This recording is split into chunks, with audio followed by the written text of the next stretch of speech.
Good morning, Vietnam, Africa. Hello and welcome to Juma Game Reserve this morning. And my name is Sebastian. And we've got Tata behind the camera, and Mark back in final control.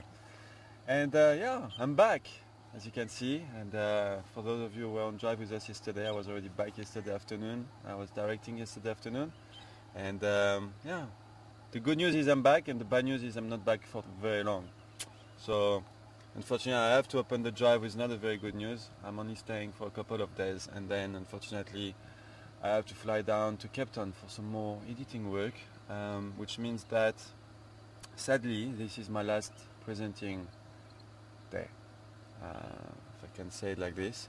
Tomorrow I'll be on camera, and on Tuesday morning I don't know yet if, depending on the few things to take in consideration, I might be able to do one more drive on Tuesday morning, either behind the camera or maybe last drive presenting. I don't know yet, but maybe I won't be able to. Maybe I'll have to drive to Johannesburg very early on Tuesday morning to be able to get a flight down to Cape Town.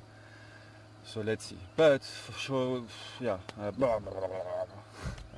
unfortunately today is my last drive, or this morning is my second last drive. This afternoon will be my last drive with you guys. So we're gonna try to get most out of it. It is cloudy this morning, but it's nice and cool. And I want to go and check the Hyena den. I haven't seen Teddy for a while. As you all know, I was in Joburg for a week, and I've seen pictures on Juma's Facebook, and some people have been sending me pictures of Teddy as well. Tara's been showing me pictures of him yesterday, or of her, and I can't believe how he or she's gone up, getting bigger and bigger every day now. It's quite amazing. So we're gonna go and check out the MPC Kaya, see if Teddy's there and if the other ones are there. Tara was telling me it looks like the other ones have moved on and not staying there anymore, but maybe they do sleep at night. Yeah, maybe they do stay there at night. Or during the day. Yeah, but so we'll see if we're lucky to see them today. So let's jump on board and let's not waste any time and see what we can find for you this morning. And if you have any questions, you know the deal by now. But if we have any new viewers, you can send your questions to questions@juma.com. Morning, Andrew. I'm on Galapagos Pass. I'll check the soup bag. Okay, copy, thanks. Yeah, I will check and head to Galapagos Pass.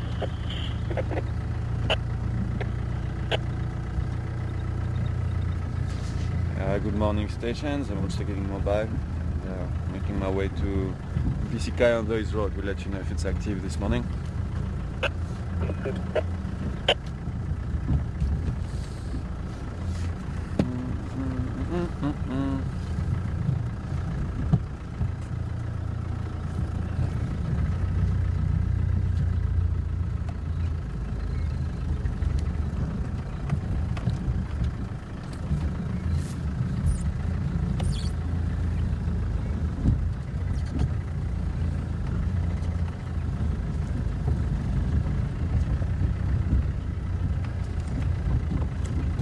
So because it's my last drive, what is my last day presenting, I can pour some coffee everywhere. Because it's my last day presenting, I was thinking maybe if there is anything special some of you want to see today with me, maybe you can just pop an email to Mark and let him know about I don't know if there is anything special you want to see or anything special you want to do. Then depending on what you're saying or what you want, then we'll see if it's feasible. I don't know. Maybe I don't know, if you want to go and park by Buffelshoek for 5-10 minutes, that's something we can do. If you want, I don't know, spend the whole morning at the Hyena den, we can do. I don't know. Just if there is anything you guys want to do with me. Anything special. If you want me to dance on the bonnet, I'll consider it.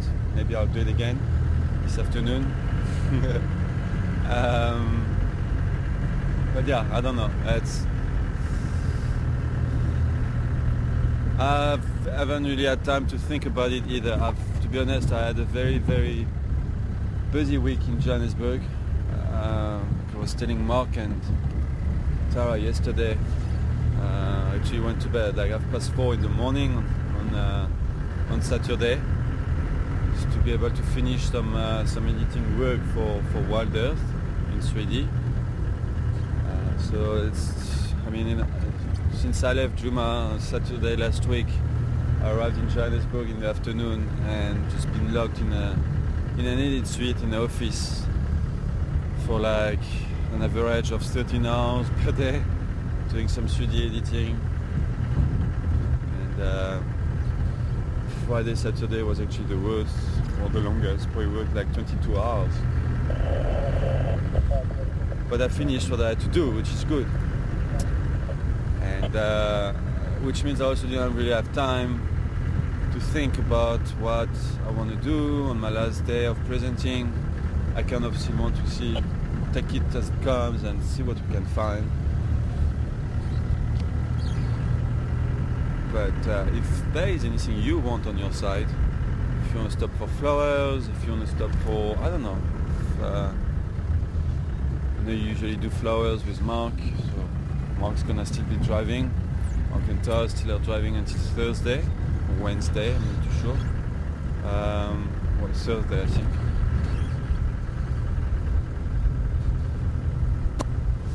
So yeah.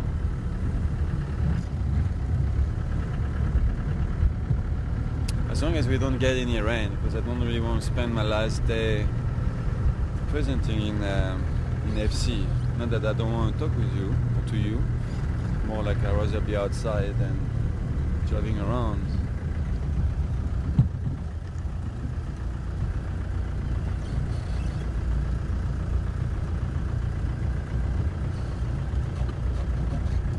Okay. Alright, Terry, good morning to you, Terry. Yeah, I agree with you. It's a good idea. We could do that if we find them. Terry wants to see the baboons, the Gary gang. Apparently, they haven't been seen for a while now. They didn't come home last night. They didn't come home. I was hoping they were going to. Okay, I don't know if you guys heard Tara. They didn't come home last night, so we're not too sure where they are at the moment. But Graham is around, and I'll contact him on the radio. And he wants us to let him know if we find them, and I'm sure he will let us know also if he finds them. So They've been shooting off every morning. The morning that they stayed, I was going to try and catch up with them. That was yesterday morning. Okay. I was going to try and catch up with them. We saw them in the tree. I thought, okay, cool. Yeah. And literally about 5-10 minutes, they went. They went. bolted. Oh, really? Yeah. Sure. And they haven't been back since then. No, they didn't come back last night. They didn't. Graham found tracks of them going over the dam wall. Okay. So yeah, you can find them after that. Okay. But literally was like we went past them, did a circuit around Gary Down, came back, opened, and they'd gone. Okay. Sure. So as you can hear, Terry might not be an easy task to find those baboons today for you, but we'll see how it goes. Yesterday afternoon I had some people requesting to try and spend a bit of time at the Hyena Den this morning and this afternoon, which I am definitely going to do if they're there.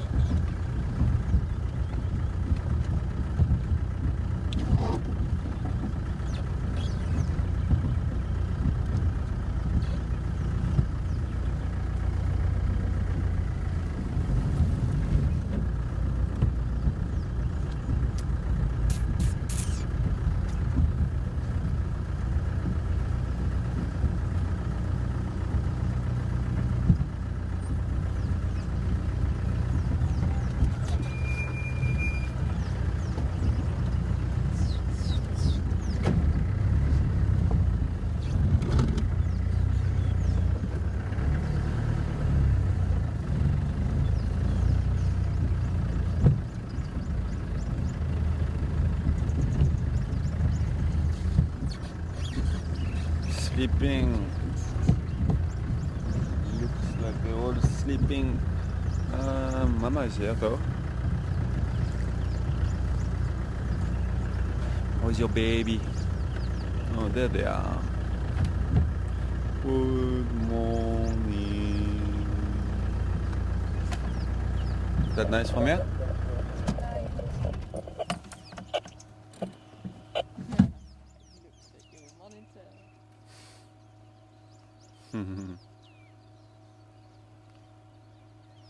Looks like Teddy is suckling at the moment, so we might not see his head for a little while unless I move a little bit forward later on. But he's going to be busy for a little while.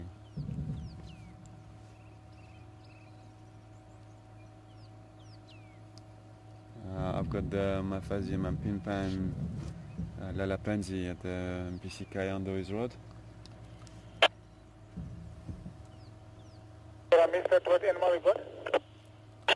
Which is the MPC on Doris Road, the Mafazi and the Mapinpan. Confirm the MPC. MPC, yes.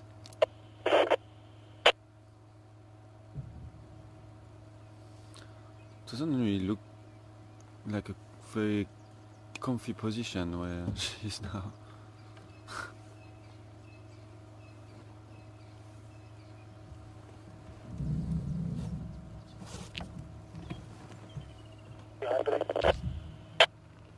Stand by. I'm coming. Kalago shortcut. I'm on Pebble Soup cart line. Just head east to come from Kalago. Just get the center of Madeira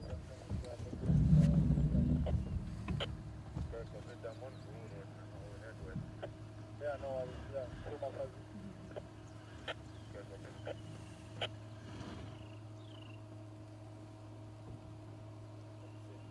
Good, and you? Morning. You good, how are you?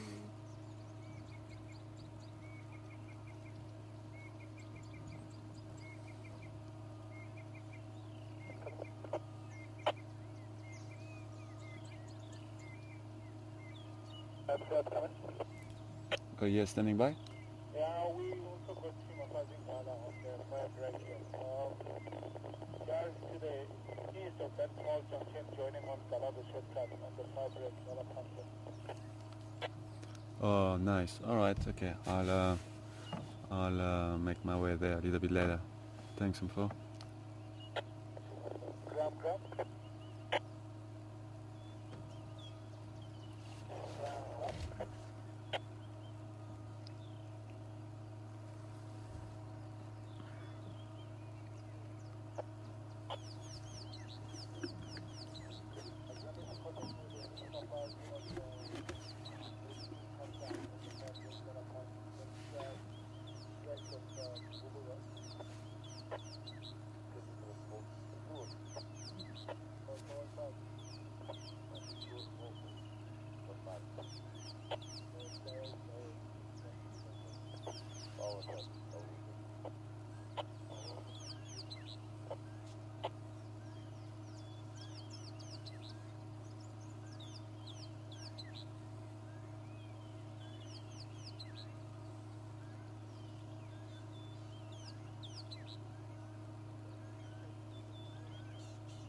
You can see how Teddy is still very dark compared to his or her mum.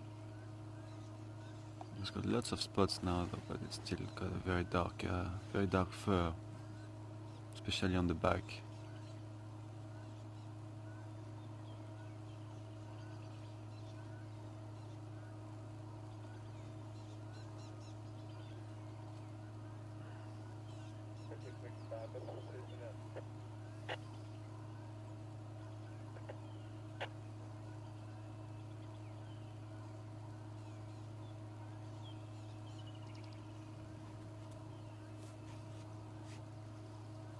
Mm-hmm.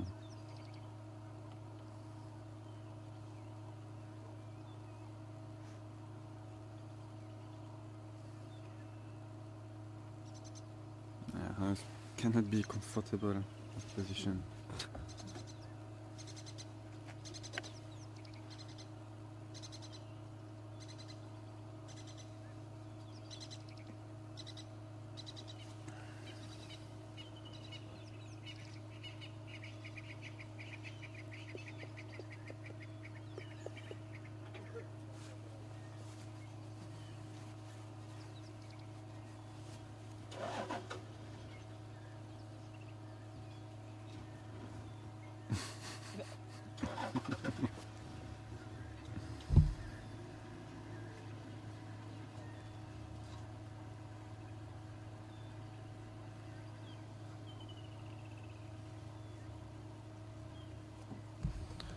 Let's see if I can move a little bit forward, see if we can see Teddy a little bit better from over there. Are you good, Ta?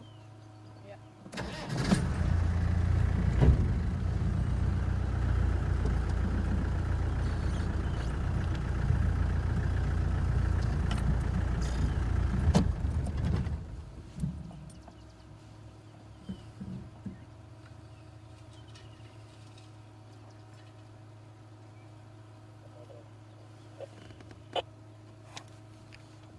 Which way are they going?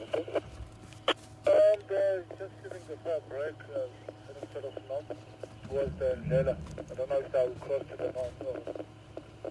Yeah, but the direction is north. I'm gonna come that way.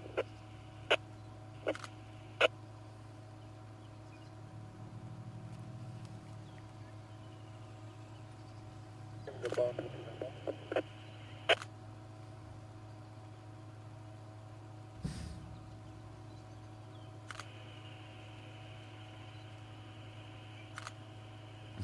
She's posing for you, Ta.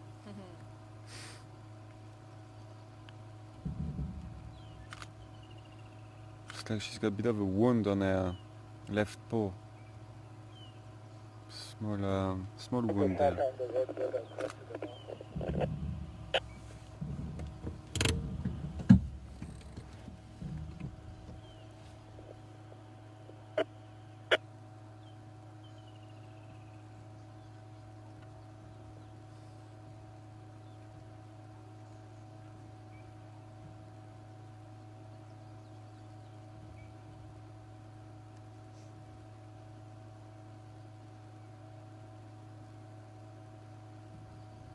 That's old though, man. This is an old wound. Can you see it nicely when you zoom in? Yeah, on a front floor, it's almost like she's lost a bit of fur there. But it's Okay. It's just like a scar. Yeah. Another one. She's got a big one on her back as well. I wonder how she got that one. A huge scar going down on her back. Our grass cut road, just west of River Road, heading to the north, down that north there.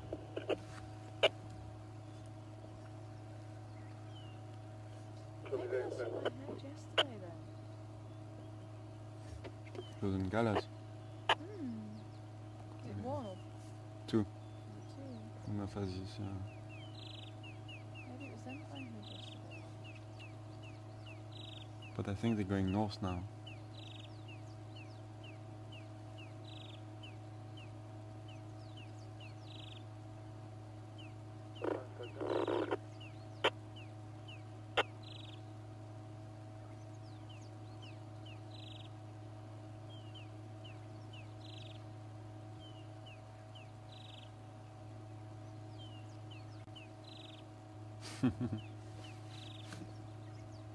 He's trying to get as much milk as he can right now.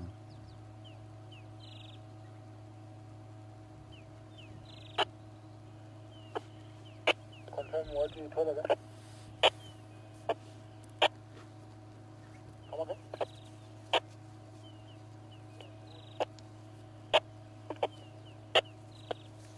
Hello, Pang.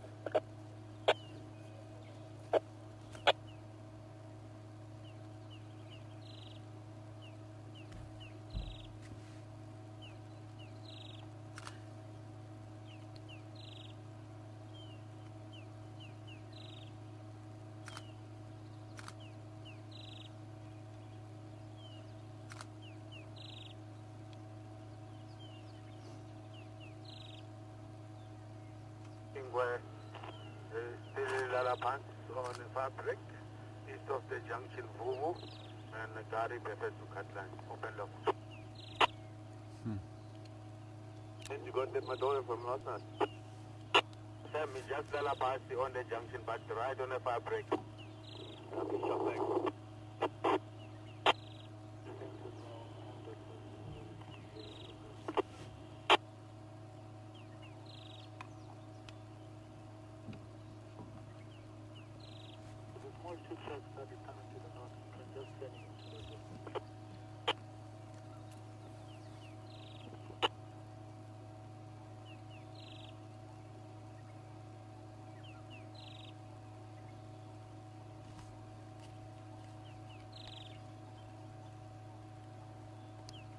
Texan coming? Okay. Confirmed those Ngalas have crossed over in the north. Affirmative, that cross the boundary to the north. Okay, copy, thank you.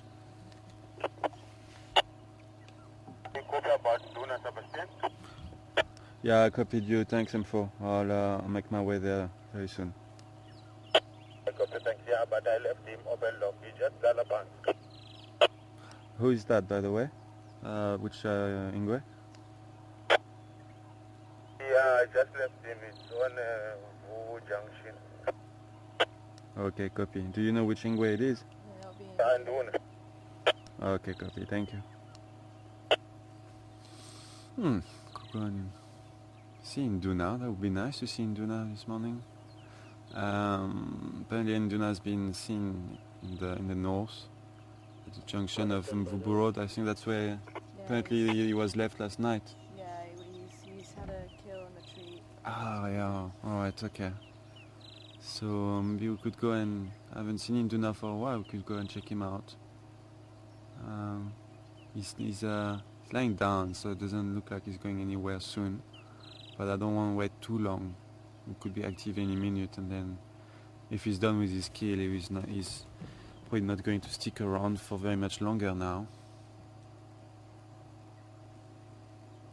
And I mean, Teddy could be in this position, in this position, circling for another or could have an hour, even more, to circle for a long period of time at this age. And once he's gonna be done, he's probably gonna go inside the den and sleep anyway. But let's see, we can maybe spend another couple of minutes here and then try and make our way slowly towards Mvubu Road. See if we can find Induna.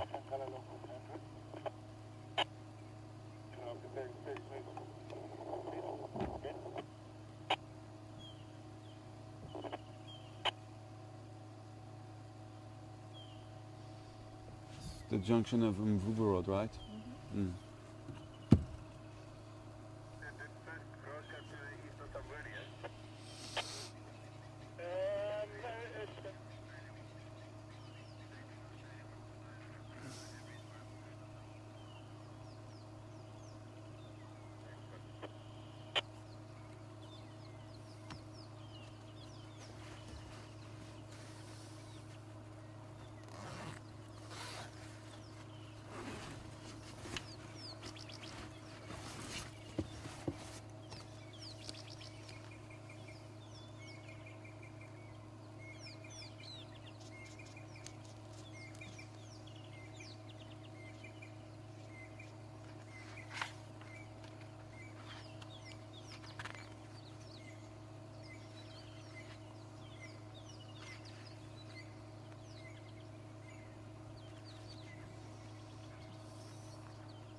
So look at this picture, Ta.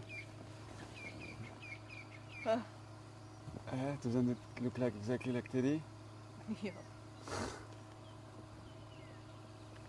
Cute.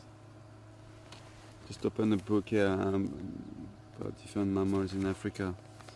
There's a picture of baby hyena. We can show you later. Looking exactly like Teddy. Maybe a little bit older than Teddy.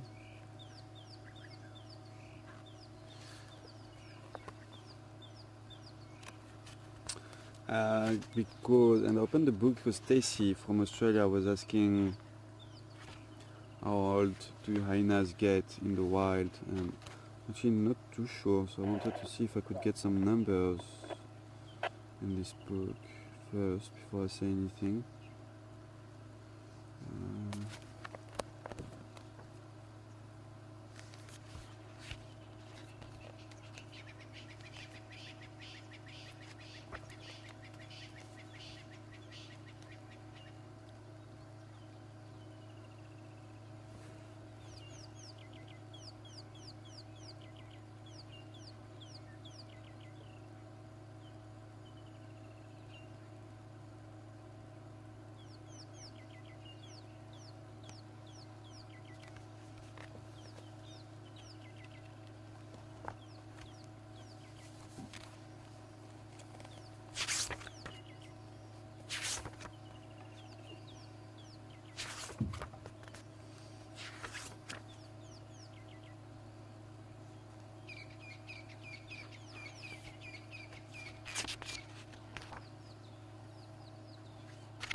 No, it doesn't say Stacy, so I'm not too sure if I have another book.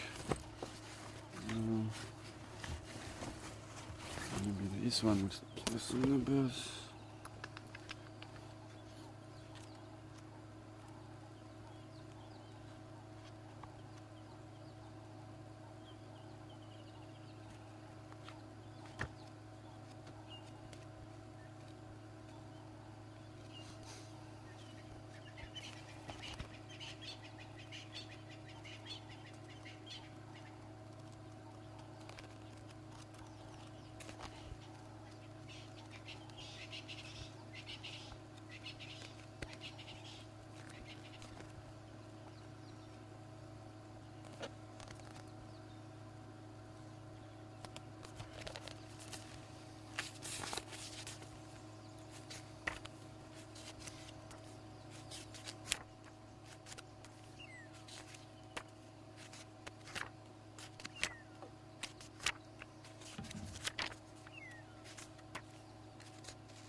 Another pass, but we don't know close to 5 breaks to the south, just at the eastern side of Google Road and that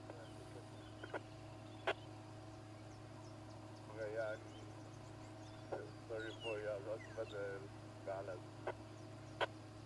Yeah, then Gala, yeah, just on the west, you book up the church on the road, then into that cut road, you start to enter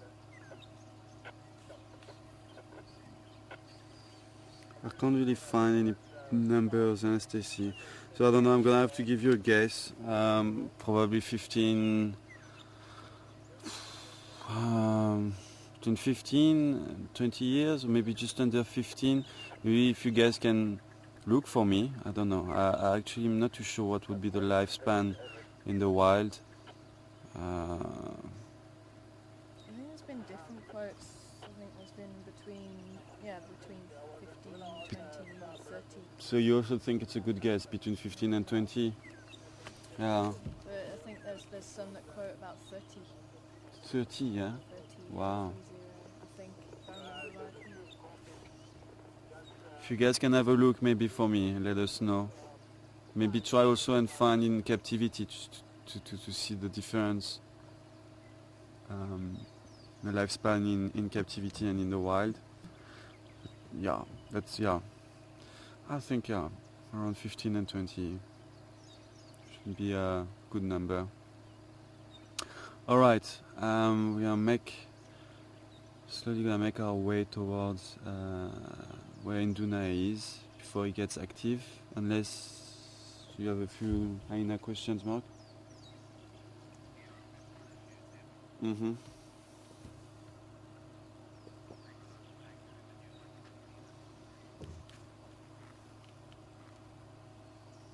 Okay, sounds like we've got a few questions in the pipe.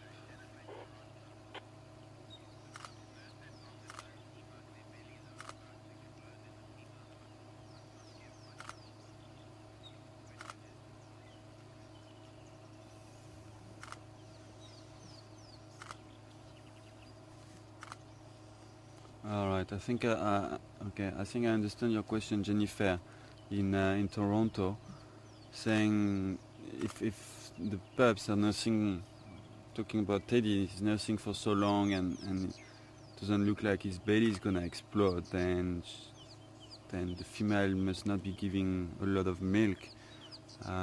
So I think Jennifer, I think you're basically asking if. Earlier on, I think I said he's getting as much milk as he can. No, it doesn't. But you can actually see he's got quite a nice rounded belly, though. He's getting fuller and fuller. But they do nurse for very long. Well, when they're babies, for very long period of time, and then as they grow up, the nursing time is getting less and less because they also get into eating meat. So it's slowly shifting towards a more of a meaty diet, but they still nurse a little bit, but just not as often as they were used to when they were younger, and also for lesser for less long period of time. But I think because maybe there is not a lot of milk coming out at one time, so that's why they probably need to nurse also for a long period of time, and that's why they get full slowly but surely. But I can see from here, it's getting a nice rounded belly. But I guess, I think, Jennifer, you mean it's been nursing for quite a while, for quite a long period now, quite some time, and been here for what, 10-15 minutes now, and he was already nursing when we arrived. And he should look fuller, which I agree. I think it's just he's not getting much milk at the time, so yes, true. And like Mark is mentioning to me also, sometimes he's probably also like a little bit falling asleep, and he looks like he's nursing, but he might just be putting his head down and just sleeping for a bit. I've seen him pushing with his paws onto the mother's belly. That's also showing that he's trying to get more milk per mouthful. He's trying to get more milk per mouthful.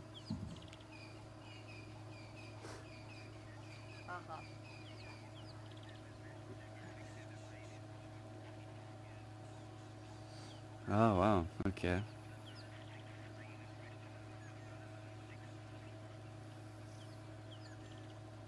So apparently Nat Geo is saying that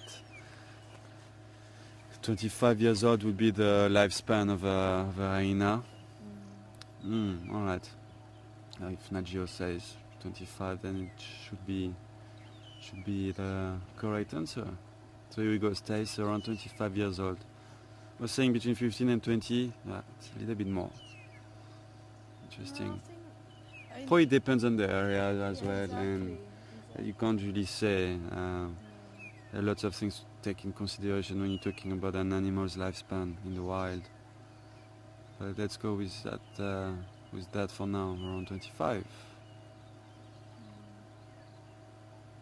Remember, it's It's only quoted as an average.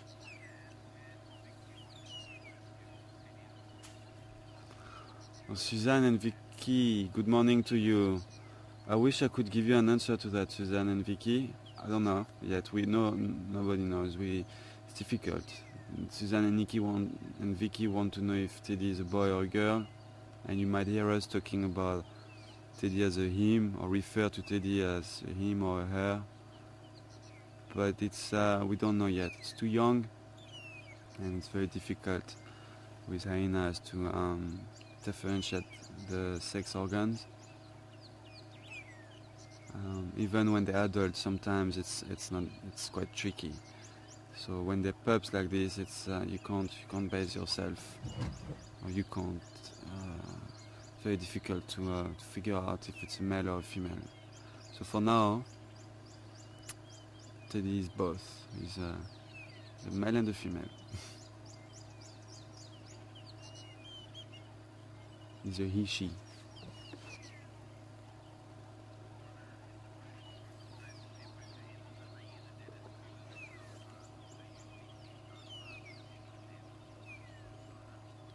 Good morning, Donna. Donna wants to know if the temperature inside the den is a little bit cooler than outside, and if they usually sleep inside the den when it's hot outside. Yeah, it is definitely cooler inside, Donna, and you'll find them. The adults can't really adult size like that female now. She's quite big to sleep inside the den, but what you will find is sometimes she will be when it's hot during the day. Usually they try and find a shady spot somewhere, which inside the drainage line, which is quite cool. But sometimes you'll find her almost like in that position she is now. Her back would be inside the den, and just her head would be sticking out of the den, kind of like because it is kind of cooler inside the den. Obviously, it's kind of large tunnels going down underground, and it does stay a little bit cooler, yes. And you find the youngs during the day usually sleep inside the den, especially on hot days, yes.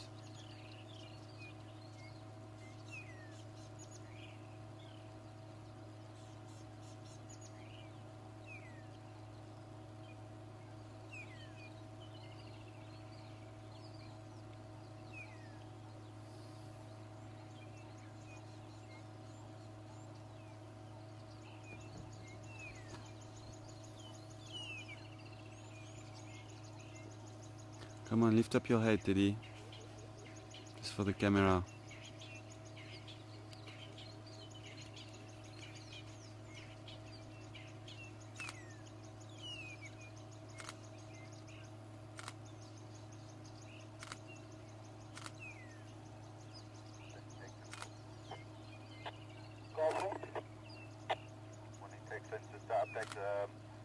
I just wanted to cross north now, but I've got you on 888 north. Just south of the transformer box, one of the Lemon ones with my fuzzy on Safari and Dow, on the western side of the incident. Okay, copy that. Alright, I don't want to wait too long for making my way to Induna, so let's make our way slowly there before he gets active. That doesn't look like Teddy's going to get active any minute, because he's nursing this morning. Alright, but we'll come back later maybe, if we can, this morning, and otherwise definitely this afternoon. See you later, guys.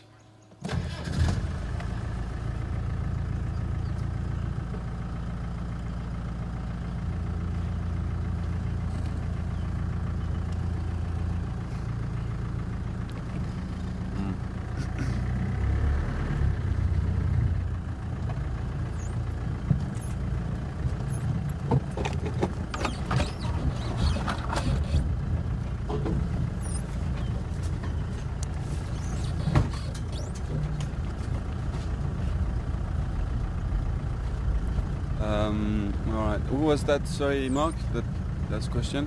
Who was that from? Ashley. Good morning, Ashley, and welcome on board.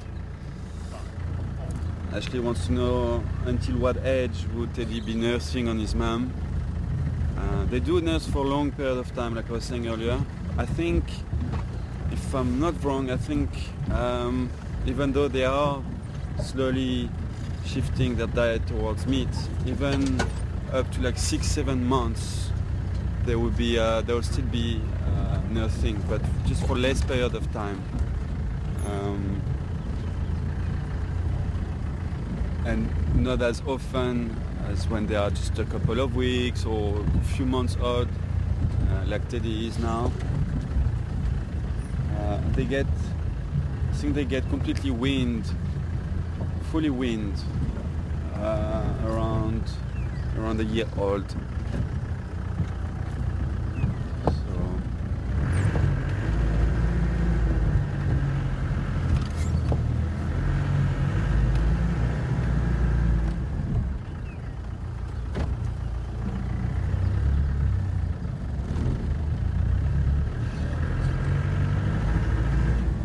So yeah, Ashley, Teddy is what now? Teddy is probably 4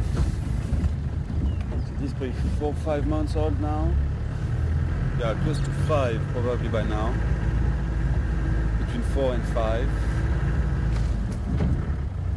And I would say he would definitely be nursing again for another 3 months, couple of months. For getting fully weaned.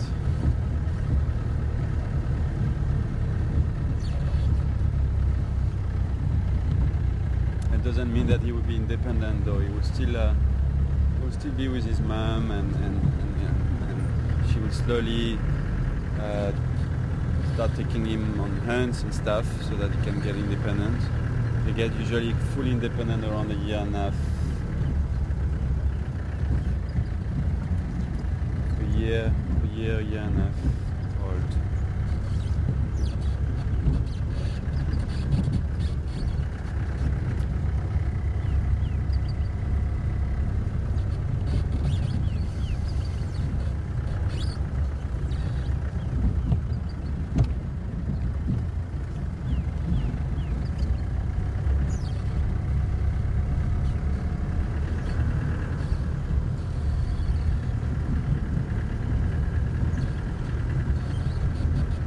Miss Dolly, good morning to you, Miss Dolly. I'm not too sure. It's difficult to say. I've never been in one. Miss Dolly wants to know how deep those dens are.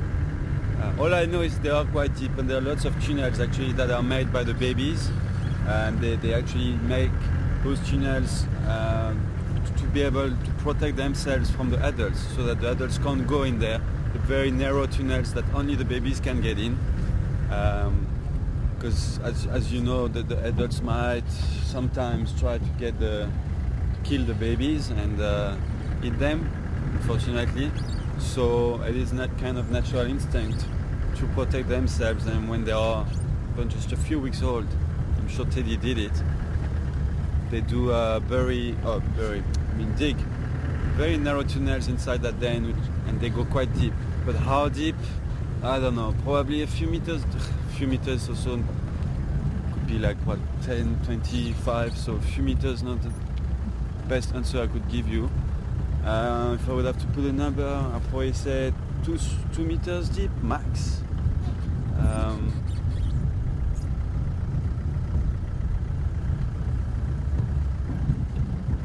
I actually would love to see one day. Put a camera inside and see how it is inside. I think I was talking with Graham Wellington from Wilders last week, and I think he was telling me he's been doing it before. Long ago, though, many years ago. He had the opportunity to put some small cameras inside the Hyena den. See all those little tunnels that were made by the babies, by the pups.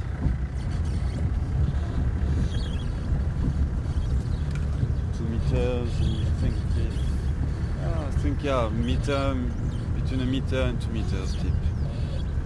I think that's the best answer I can give you, Mr. Lee.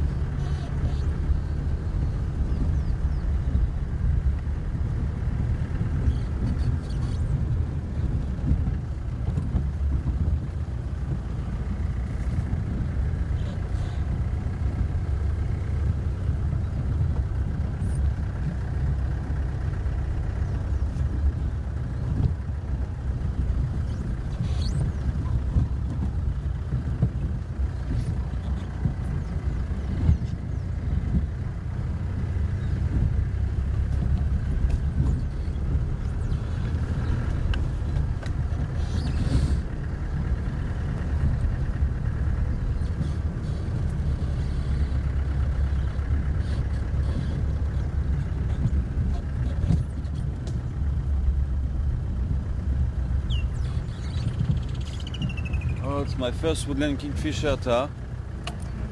No, you had your first one yesterday. Well, I'm not too sure. I couldn't hear him then after that. When I was directing yesterday, I just flew away over there. When I was directing yesterday, I heard something like a woodland kingfisher and I wasn't sure if it was coming out of the speakers, so which means it was coming out of that mic while Tara was driving. But she said no, because she didn't hear any. So it might have been outside FC, and I went outside FC to check and I couldn't see any, or I couldn't hear any woodland kingfisher. And that now, I don't know if you guys heard it, that was my first woodland kingfisher of the season. It was me doing the best impression of the woodlands ever. Oh really? Well then, yeah, that was the best impression ever. But I know your tongue is full of lies, Tara, because I saw it flying away. Your tongue is full of lies, Tata. Don't crush in the tree, Seb.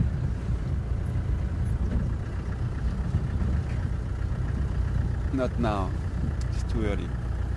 In a few days you can.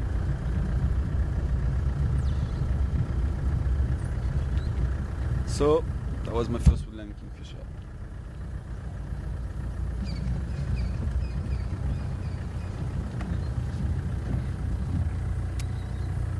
Because in Johannesburg there was no woodland kingfisher.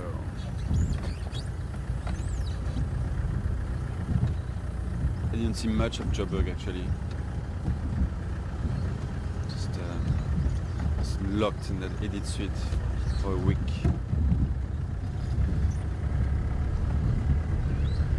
Oh wow, pity they flew away.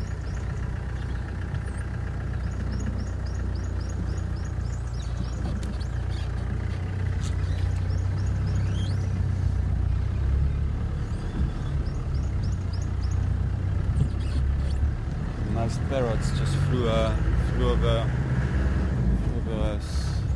A couple of them. What are they again? Black-headed parrots? No, brown-headed parrots. Yeah. Black. Your brain got fried, eh? Yes, too much time in front of computers like Control Alt Delete, screensavers on.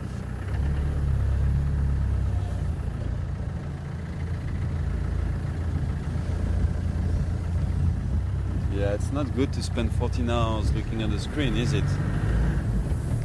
It would also have fried your brain, huh? Sorry? Or even though yours is already fried, you were born with a fried brain. Yeah, I know.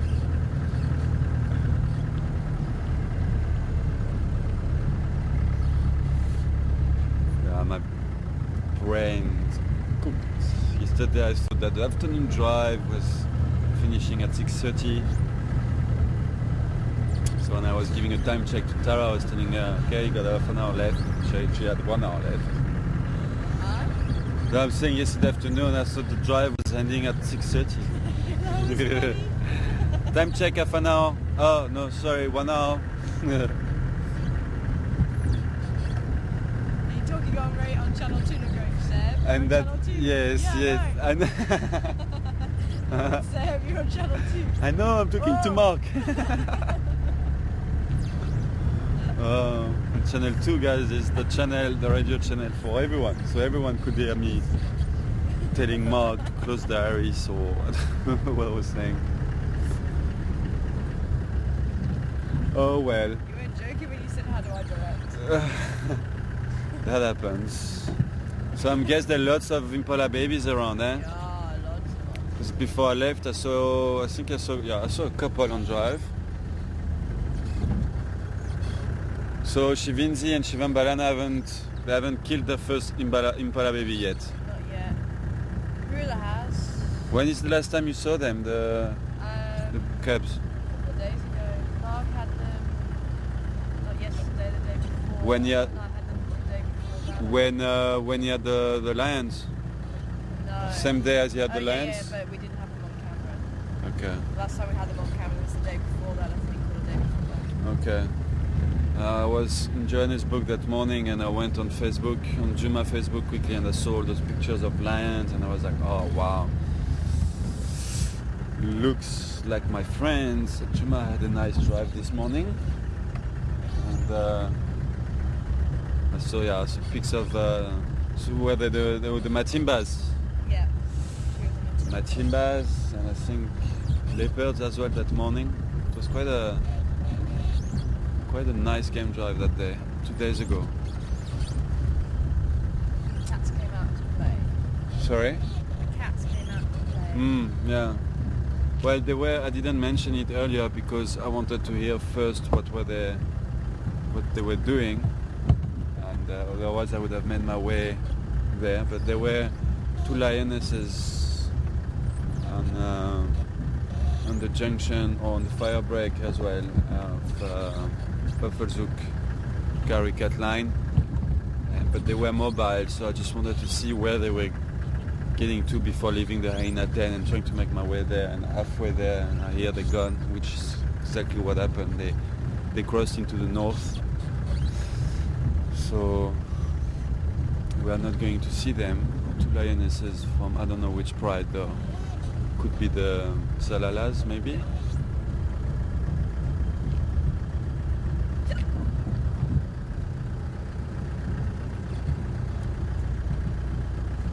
No, but I can get it. What is it? Martin Pêcheur something. Ah, okay, Martin Chasseur du Sénégal. Who's that from? From RC. Thanks, RC. Yeah, you see in French, it's funny, we have, for kingfishers in English, you have just kingfishers. And it's not a great light, but that's quite a nice bird up there, eh? Oh, up there. This one, yeah. With the long beak. But the colors are not great, unfortunately. All I see is a black bird with a long beak. Can't even, oh, it's gone, okay. I'm not too sure what that was. Sorry, Phil, just look at that. Do you know what that was? Yep. What is it? I'm not doing the... Yeah, Huh? Are you... Well, you know not what that bird, what was it? It was a scant-billed hoopoo. Oh, okay. I had the green rootpoo on my list, but not this one. But I couldn't play with my list for a week. Did you guys get some good stuff for your list? Yeah. While I was in Joburg, yeah? Yeah. So do you think you're beating Mark? I have no idea. Yeah, it's difficult to say, eh? I know how many drives I've done, but I don't know how many drives you've done. But anyway, I was saying, thanks to RC who translated for me what is the woodland kingfisher in French, I was saying in English you've got just kingfisher for lots of different species of kingfisher, where in French we have Martin Pêcheur and Martin Chasseur. And Martin Pêcheur basically are your kind of kingfishers which you will find more around water. Pêcheur means to fish. So it's like Martin the fisherman almost, if you would translate it. Martin the fisherman and then Martin Pêcheur. Sorry, that's Martin. Martin Pêcheur is Martin the fisherman. Martin Chasseur is Martin the hunter. And that's like your woodland kingfisher. They're more in the bush. They don't fish. They they feed on insects and other things. Where your martin pêcheur, your martin fishermen are usually found around the dams or waterholes or rivers, and they feed on fishes. So that's quite interesting that in French we do have a different name depending on different species of. So obviously then you'll have different kind of martin chasseur and different kind of martin pêcheur. Like this one, woodland kingfisher, is then martin chasseur du Senegal, probably because it was spotted in, or it was identified for the first time in Senegal.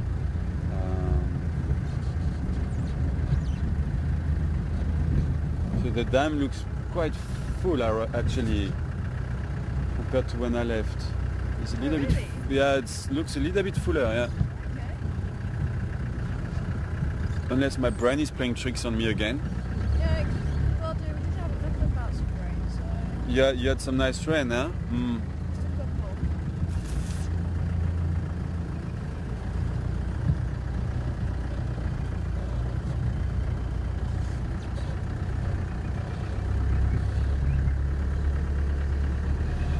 Did it rain last night? No. No, it didn't rain last night. Okay. I'm not gonna stop right now by the dam. I do want to make my way to Induna. I'm scared that it gets active and then we're not getting to see him. And it might be my last. I hope not. It breaks my heart to say that. It might be my last time to see Induna. I refuse to say that. But I don't know when I'm gonna see him again, so.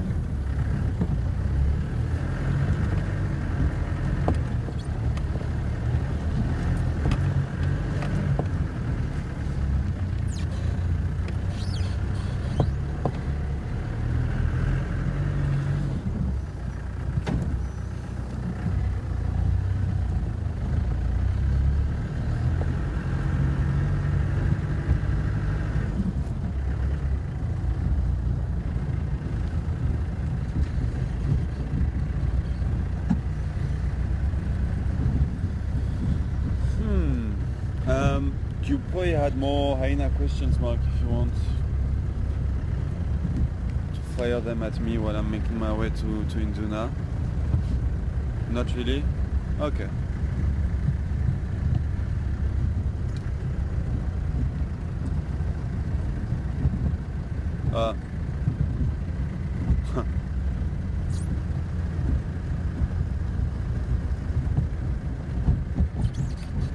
Okay.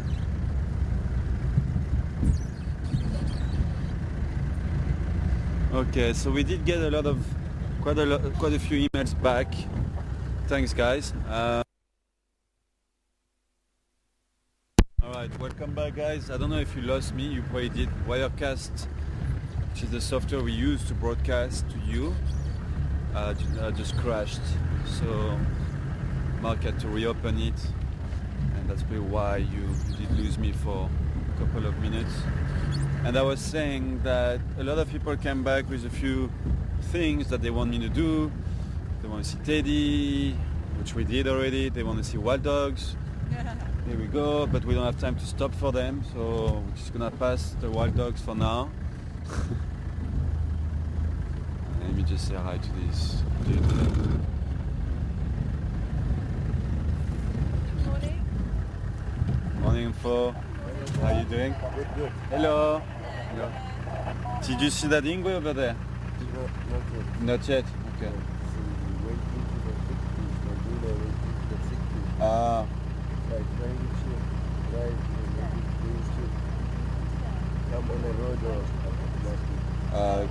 Okay.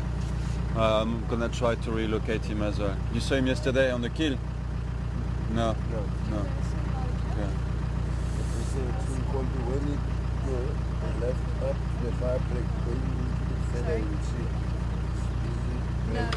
Is it? Okay, nice. All right. Cool.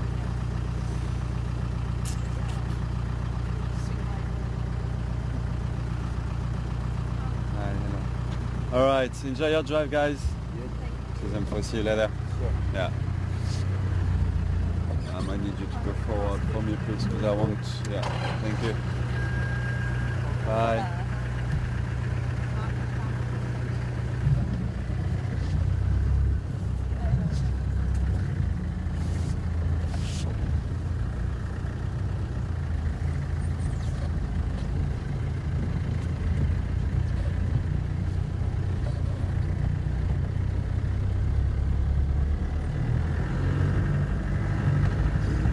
Alright, so I was saying, yeah, a few people want to see wild dogs. I know, I also want to see wild dogs, but that's not going to be easy, guys. We need a lot of luck for that one. And most of the people basically just said, can do whatever I want to do. This is my last drive, so it's kind of me to choose or decide what I want to do, which I agree. That's what I said at the beginning. And I didn't really have time to think about what I want to do. Maybe this afternoon I'll have come up with a few ideas. Like I said, I'm pretty happy to just drive around, keep an ear on the radio and try and see as much as we can just from bumbling around.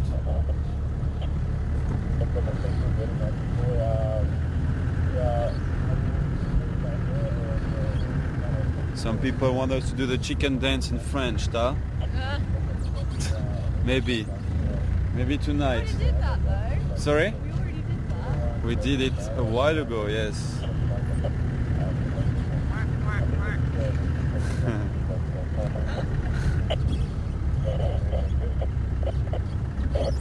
Maybe you have to stay tuned. Maybe this afternoon we'll do it. Maybe we'll close the drive tonight with a French chicken dance. On the bonnet, Tara, okay? I'm gonna do it on the bonnet.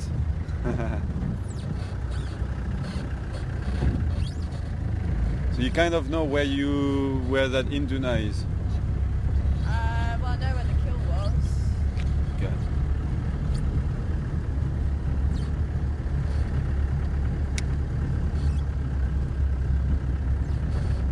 Andrew's coming. Recording? The Andrew's, huh? No, the Advuyatela. What's his name? Andrew's. Henry. Andrew. Yeah, standing by. Sorry, I'm just trying to get hold of Andrew.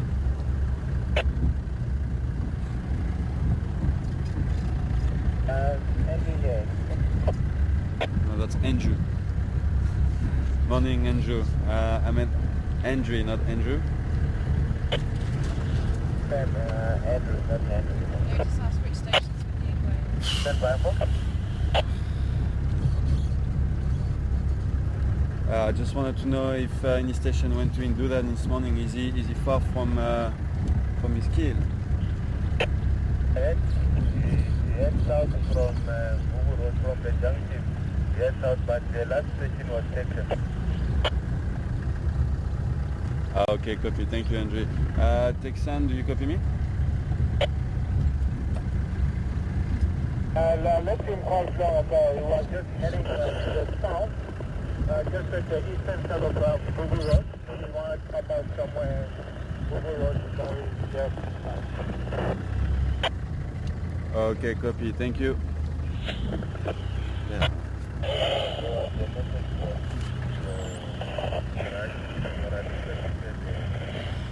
Yeah, I understand.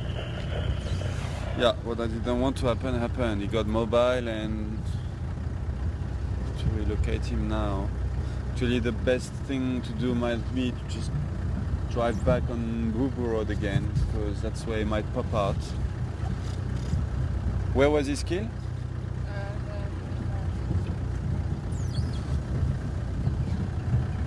Where did they say? So you They say he went, he walked south,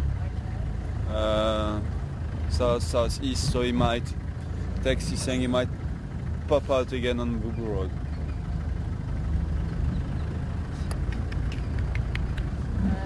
just to the right, and you'll see the tracks. The road going in. Okay. Where? Left. That's where they might have been this morning. So was it in that tree? No, there you go. Yeah.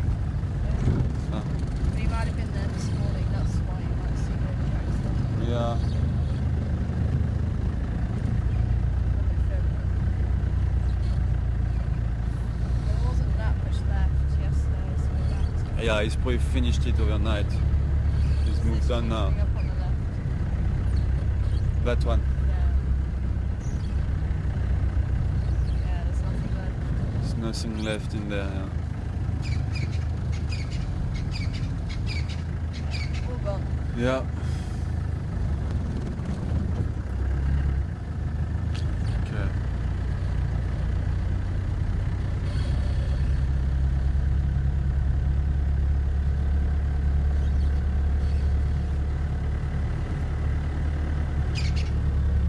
For the leopards.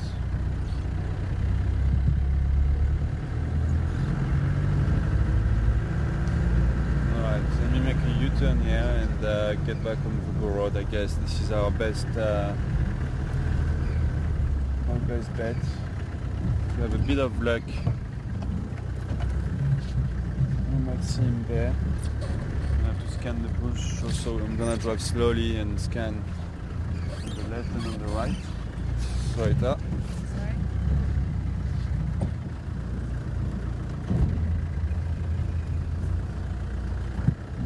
So we've got a question from Donna. Good morning to you, Donna. Welcome back. I think we already did send a question earlier on. But Donna is now asking about the cubs, the leopard cubs. When are we gonna stop calling them cubs? When will they be considered adults? See, usually leopards get independent around. That's a general thing that I'm giving you. Can change or can differ from a leopard to another one, but it's usually around a year and a half. But some leopards will get independent maybe a year and 3 months old, 2 months old. Some will get independent at a year and 7, 8 months old. So it's just kind of an average that I'm giving you when I say a year and a half. But basically you can stop calling them cubs probably when they start leaving their mom. Which usually happens around, she starts pushing them out, or she starts forcing them to get independent around a year, and when they are around a year and a half. And I guess that's when you stop calling them cubs.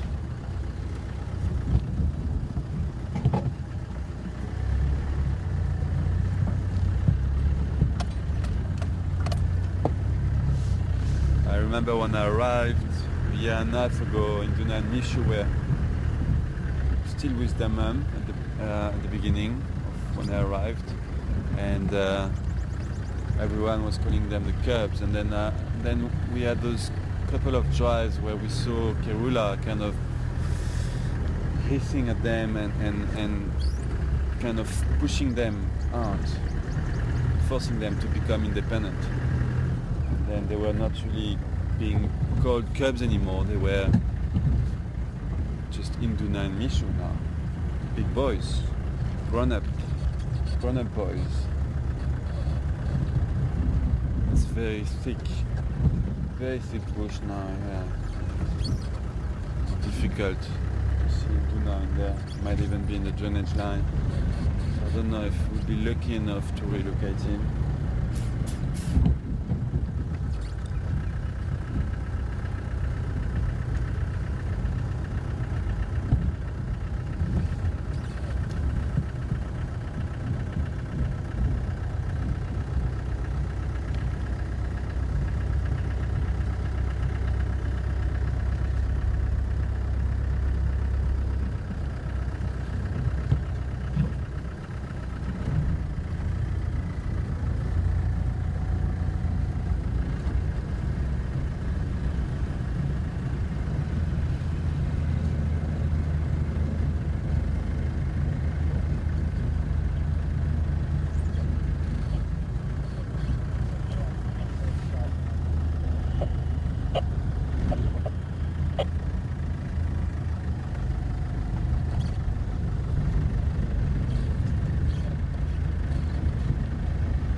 Gwyneth, I hope I'm pronouncing your name correctly. Gwyneth, good morning to you.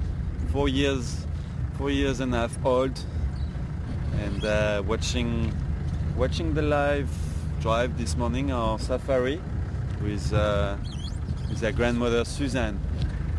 Good morning to you, Gwyneth, and welcome on board. I hope you're enjoying the drive with me this morning.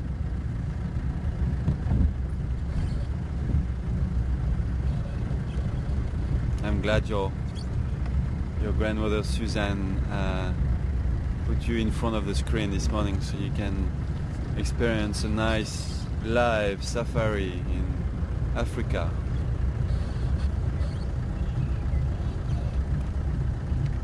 A virtual safari.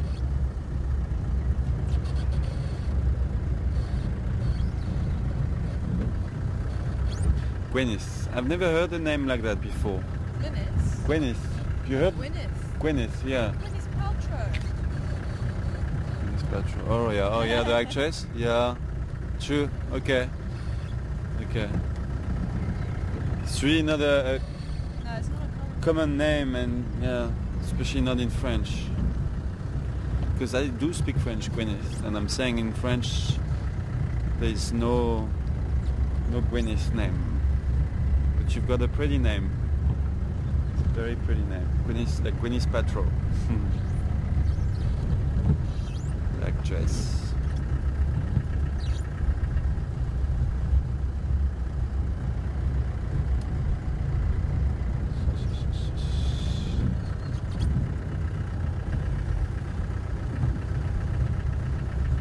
Oh well, I wish I could have shown you that leopard, Gwyneth.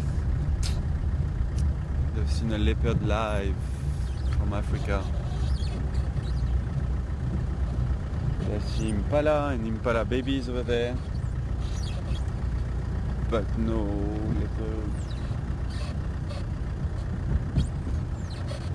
Okay. Induna will show his face again when he's ready.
Morning, it's William from Arizona.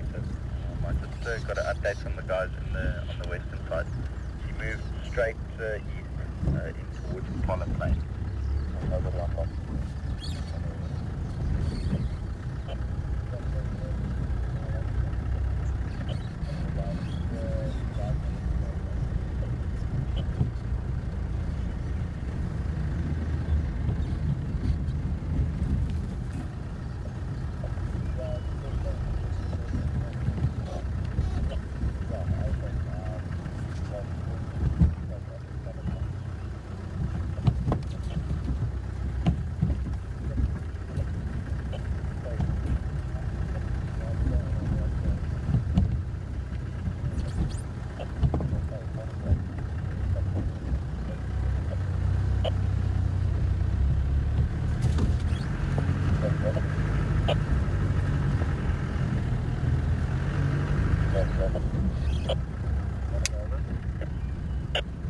Morning, Cliff.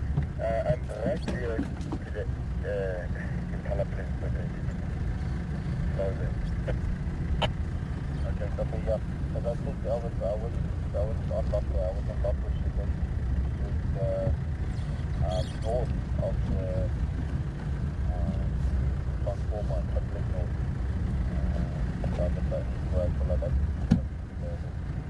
The other guys taking out.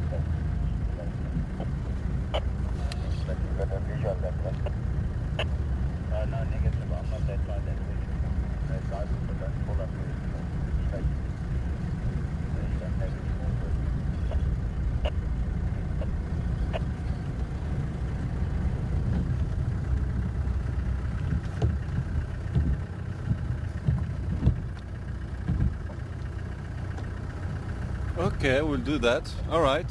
Good morning to you, Amber. Amber's got a new bird identification book, so should like to practice a little bit this morning. Okay. It's not the best day for bird watching this morning. Well, we've got one day. If he stops, yes. All right, Amber. Actually, I'm not doing my list, but I'm not gonna say its name so that you guys can ID it. If I stop there, how do you see him? I'm just scared that he flies away. Yeah, now I've got him. You got him. So here we go, Amber. You can practice now. But maybe you already know what that is.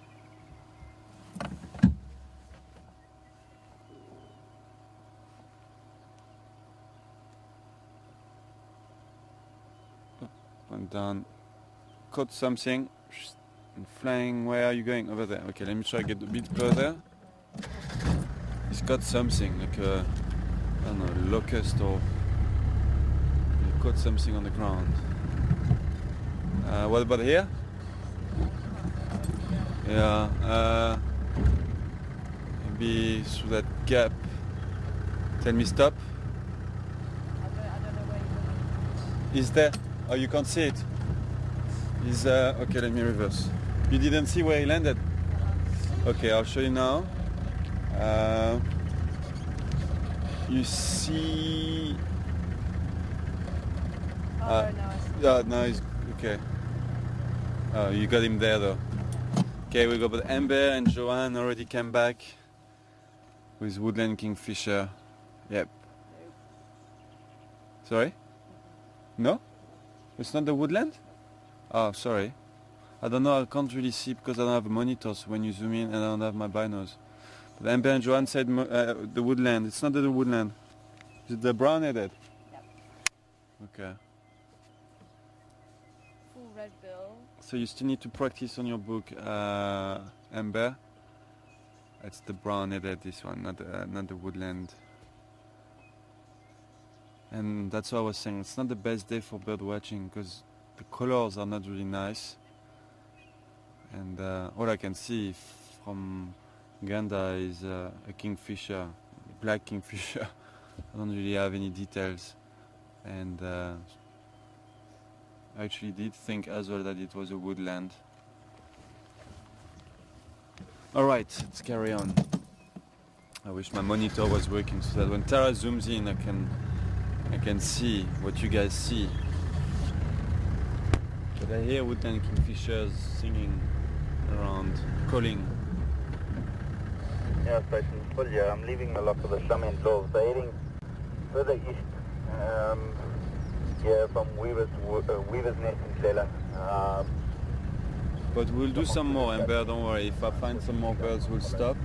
Even though the light is not great, I will not say the name, even if I have it on my checklist, because I'm not really playing the checklist anymore. I missed quite a lot of drives when I was in Joburg, and I'm not going to stay until Thursday, so we can stop, and I just won't say the name, and you guys can, especially you, Amber, can try and play with your new book.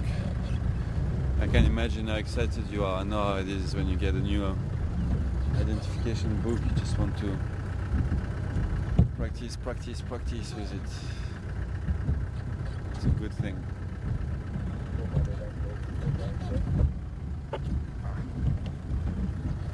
Okay, that's a nice one over there. Do you see where he is? Yeah. Okay, next one for you, Amber. And do a bit of bird watching. Try and ID this one. Okay, it's gone inside now. Maybe if I move a little bit forward. You okay, Ta? I hope it's not gonna fly away. I actually don't even have that one on my checklist.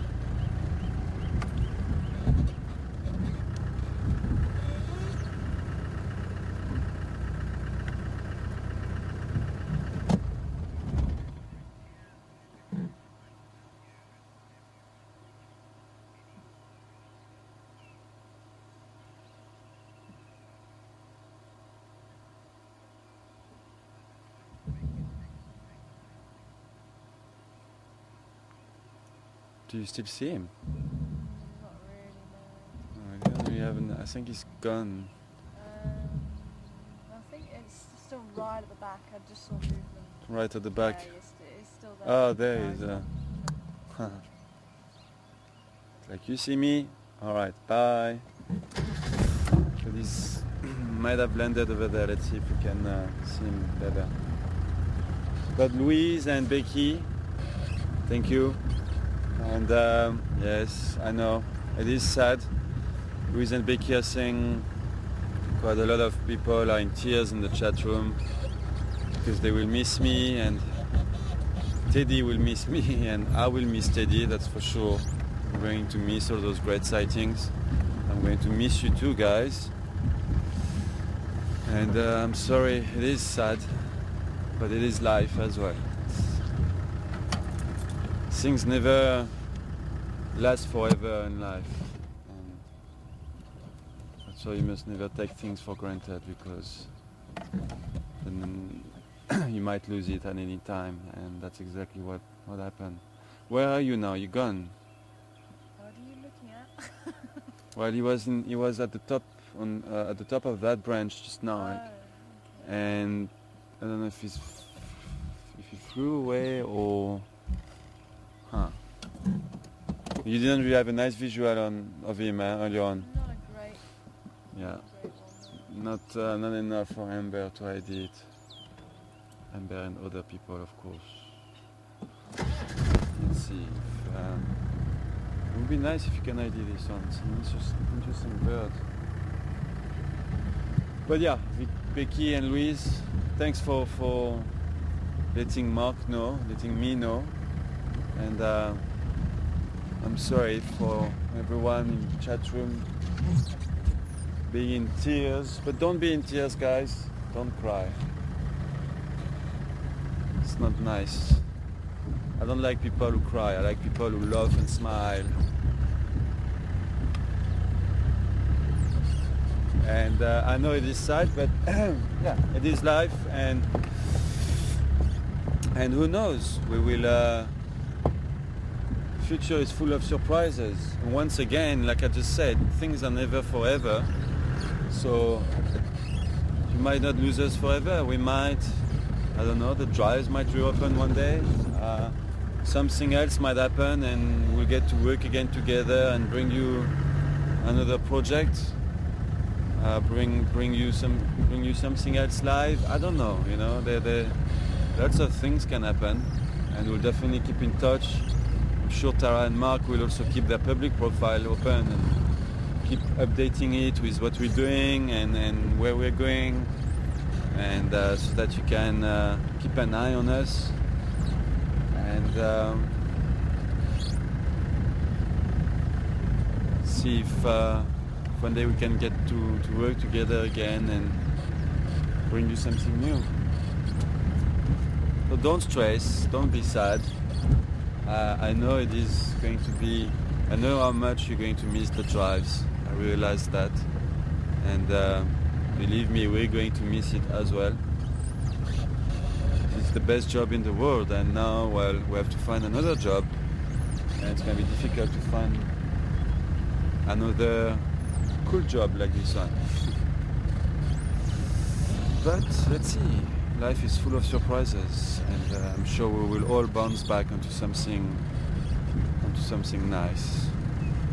Life is an adventure, and it's up to you to make it a nice adventure. That's all. That steering wheel is very all the time. That's what I thought you heard through the microphone. No, it was because I know when it's the steering wheel I can recognize the sound. No, it was probably a woodland kingfisher outside FC, eh?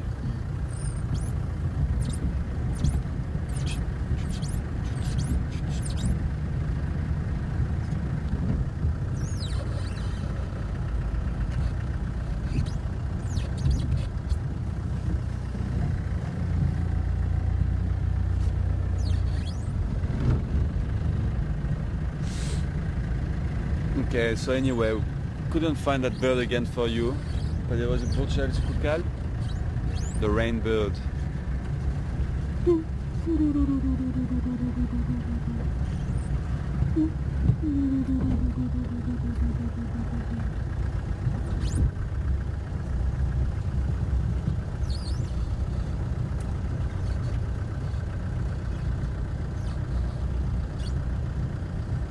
You know what I want to see for my last drive? A pangolin. Yeah. I want to see a pangolin today. I want to see a pangolin. I believe that if you say I want to see 10 times in a row, then it happens. Not straight away, but it will happen. So I want to see a pangolin, I want to see a pangolin, I want to see a pangolin, I want to see a pangolin, I want to see a pangolin, I want to see a pangolin. And then between 5 and 10, you really need to put all your heart and your passion and all your belief and your everything in it. Oh, it's a nice lizard inside that termite mound. So the last 5 you really put all your heart into it and you go, I want to see a pangolin. I really want to see a pangolin. I want to see a pangolin. I want to see a pangolin. I really, really, really want to see a pangolin. Let's see if my theory is good. Okay. I should have said I want to see a lizard. Yeah. Because I just saw one. But he's shy and he's gone back in termite mound.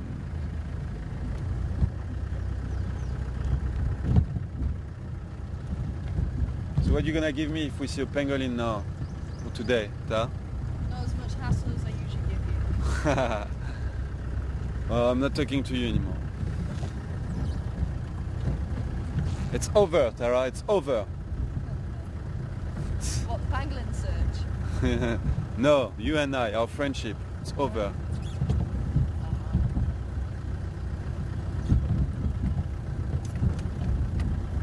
I wanna see a pangolin, I wanna see a pangolin. But you've just said it. Wow, sure. You've said it more than 10 times now, so you're not going to see it. Yeah, we should, eh? Mm. Can we see these birds for Amber and whoever else wants to do a bit of bird ID this morning?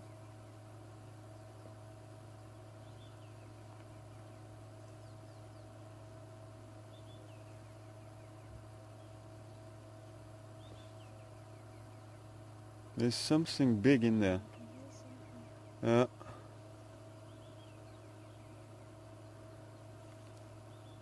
Unless those birds in the tree there.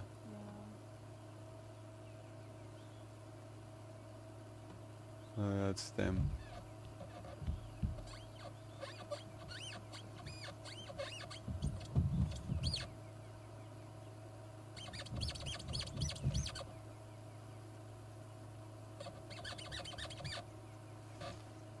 Alright, so you got that. Try and ID that. Quite a lot of them around here. And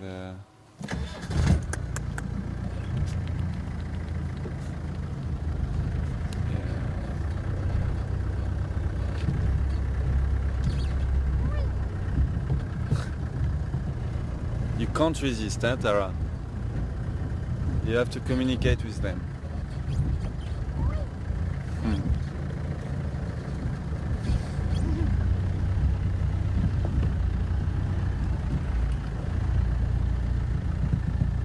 Nice one, Amber. Spot on, grey lurie.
We've got another Amber on drive. Good morning, Amber. Another one. And there's another bird. Stop here. Okay, that's not too bad.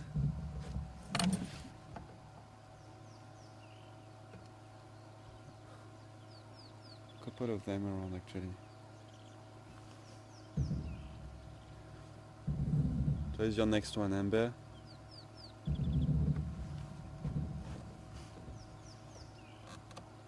The other Amber. So we've got two Amber on drive. So Amber 1 is the bird watcher, and Amber 2 is asking for how long I've been working at Juma and how did I get here, how did I get the job, how did I start. Well, I started a little bit more than almost a year and a half now. Almost a year and a half ago. Nice. Actually like 3 or 4 of them around flying. But yeah, good morning. Sorry? They're nesting. Oh, do you see a nest? No, it's in the hall. Oh, in the hall over there, okay. Like on Zoe's Road.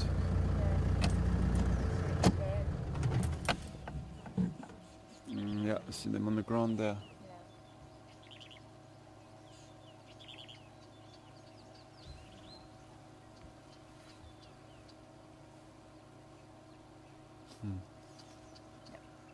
Very pretty bird.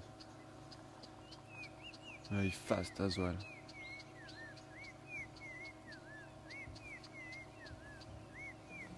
Okay.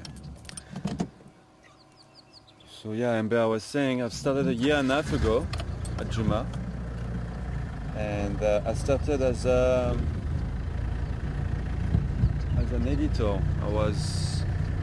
My job at that time was just to cut diaries, basically. I don't know if you were with us a year and a half ago, but we used to be broadcasting in 2D like we are now, except that at that time we had a lot of space on our hard drives in the office, so we could store a lot of our footage. So we basically press record when we go on drive and record 3 hours of drive in the morning and 3 hours of drive in the afternoon. And then my job was the next day to cut a 3-minute diary out of that. So everyone but me was going on drive. I was the one stuck in the office, which I didn't mind. I love editing, don't get me wrong. But I was in an office, and that's probably why a lot of people heard that I was new at Juma and everything, but didn't know much about me because I was not even doing camera work at that time. And did that for a few months, I think, and then 2 or 3 months, and then I kindly asked Wild Earth if I could find a compromise, because I needed to get out as well and see wildlife and film, and cause that's also what I love doing. I love editing, but I also love filming. And asked if I could find a compromise, so do a bit of still carry on editing, but maybe like do 1 day editing, 1 day camera work, something like that. And they agreed, and they let me go on camera. And after that we had that whole phase of 3D where we went out in 3D, so I got trained to film in 3D, and we did stop the diary thing, so I didn't have to post a diary every day anymore, which was kind of a pity because I know how many people enjoy those diaries every day. It was, in case you miss the drive, then you think, okay, it's fine, there will be a diary about the best, because what I was cutting in that diary was basically the best out of those 6 hours of game drive, with a bit of music and some voiceover, with voiceover from Tara and Mark, or Patrick at that time, who used to work here. And when we went into 3D, because the camera now was different, and also we were busy with a lot of other things going on, we did stop the diary thing. And I got involved into more camera work. I was a proper cameraman, with some other, like Jared, who else? Catherine, anyway. And after that we had to produce some 3D documentaries, because now we had a lot of footage in 3D, and I actually stopped for a good 2 months. I think I couldn't go on drive. I was behind the computer and cutting a lot of documentaries, produced an entire series of 13 episodes in 3D. And Herman was also helping me on that. Everyone had to work on it, because we had to script it, we had to voice it. So there was a lot of work. And it's a lot of work for one 28-minute episode, so imagine for 13 episodes. But we did it, and we did more. We had even more projects, and I'm not even going to go into details because it's long and boring for you. But for us, it was very interesting. For me, it was a good experience. I learned a lot about 3D filming and 3D editing, which is something very interesting. And there are more and more people looking for 3D content nowadays. There are more and more 3D TVs being sold. They're still quite expensive, but they should get cheaper and cheaper. And I believe that that soon people are going to start replacing their nice big flat screen TV at home with a 3D TV, on which you can also watch in 2D, obviously. So it's 2D and 3D. And it was nice to be one of the pioneers in 3D, starting filming and editing in 3D, and getting some experience in it. And I keep doing it. I mean, that's what I was doing in Joburg now, and that's what I'm going to be doing next week in Cape Town. I'm going to be working on another 3D documentary in Cape Town, cutting it down, and not really cutting it down, more that's already been done. My job's going to be more to make sure that the 3D is fine, well converged, and that it doesn't hurt your eyes and things like that. But anyway, and then after that we did stop the 3D, because as much as 3D looks nice, and it is a nice dimension, and it is a very immersive experience to do a live game drive in 3D. The problem was it wasn't working live. Our internet is not good enough to go from South Africa to Europe, so we were losing a lot of information, and it was just not working for a lot of different reasons. The main one being our internet in South Africa being not good enough. So we went back to 2D, and I carried on working as a cameraman, and I think I was still doing a little bit of 3D editing, even though we were back in 2D, but there were like still a few 3D projects going on with our old footage. And then after that I decided to start getting into presenting, try and give a try at presenting, and which I did, which was also a very nice experience for me to feel more comfortable in front of the camera. I used to be behind the camera for a long time, so it was a bit what's the word, intimidating to be in front of the camera and get my knowledge back on track and about the wildlife and things like that. But it's been a great, been doing it for 3 months now, and it's been a great 3 months. I mean, I've got a lot of knowledge back, and we all learned as we went along, and from the beginning I was honest. I said when I don't know, I won't know, and I'll either ask you guys to do some research, or we'll ask Tara and Mark, which have been very helpful. And so it's been a great been basically a great year and a half. It's been, I actually didn't even see time passing by. It's just been, it's like a year and a half ago, it's like it was yesterday. Usually when, and that shows how much we enjoy our job, because if you're not really enjoying your job, a year and a half later you're like, sure, we're doing it for a year and a half now. Where we are kind of like, sure, we're not really doing it for a year and a half. So that shows how passionate we are about what we're doing. So here we go, that's a quick summary. Quick, maybe not quick, but that's basically how I started and when and how I got to where I am. And now I don't know. The future is a surprise.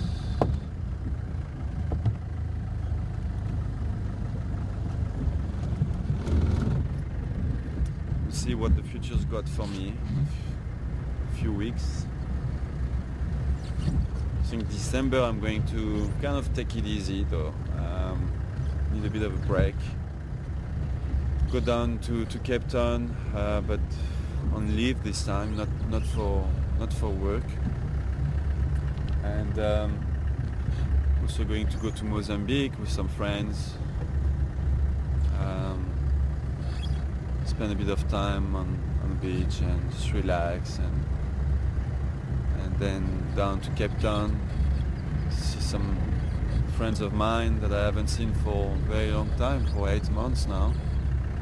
That's gonna be nice. And then after that, I don't know, come back to Joburg.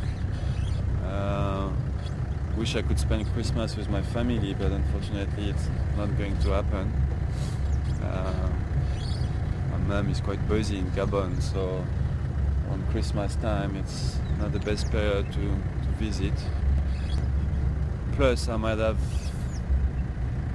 some work lined up around that time, and I might have to work around Christmas and New Year's. I don't know yet. I don't know. I don't know, you don't know, we don't know. We will see. It's nice though to sometimes not, when things are not planned, kind of. It's nice when it doesn't stay like that for too long though. I mean, I'm happy with the non-planned thing for a bit, but I mean, if in February if I'm still doing nothing and I still don't know what I'm going to do, then I'm going to start stressing. But hopefully I'll have something by then. And Wild Earth is quite a busy production company at the moment. They've got quite a lot of editing going on, so they'll probably need a bit of my help there and there on different projects, but that's not like a proper job or a permanent job. It's more like, okay, we need you there for 2 or 3 days, or we need you to do that for 2 days and that for 3 days. So it's not something I can really rely on, but it's better than nothing. So let's see. Definitely keep you in touch though on Facebook.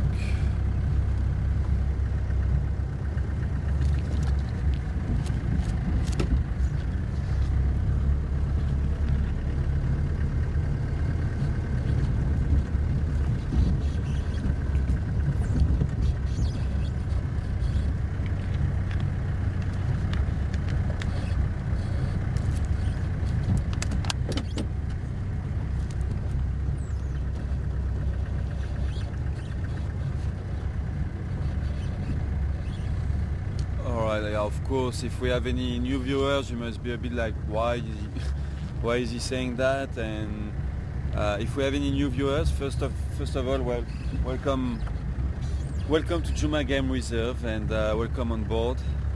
Welcome on Ganda with me. And if you're probably asking yourself why I've been saying what I've been saying a few minutes ago, it's because we're basically we're going to stop operating at the end of this month, on Thursday next week, and I'm not going to go into too much details right now about why and how, but if you just joined us recently, then you better you better enjoy these drives because in a few days there won't be any anymore, fortunately.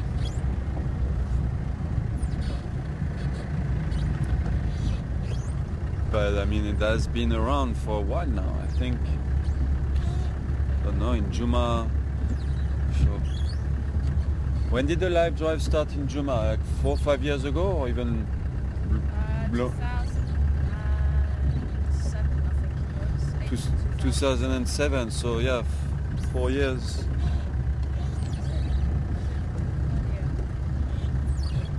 I'm not too sure.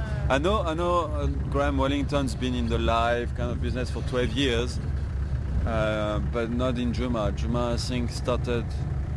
Sure, that date just popped out of my head. I know April, it was definitely April he started. I think it is 2007. I think it's like 4 or 5 years ago. Maybe 2006 or 2007. Yeah. So it's been a while since...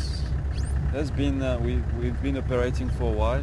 Not we as like Mark, myself, and Tara. We've been here only for marketing for over 2 years, and Tara and myself for a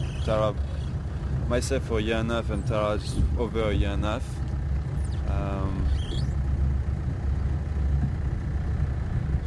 And there's been a lot of up and downs in the last 4 or 5 years. But you, year and 3/4, yeah, that's why I said just over a year and a half.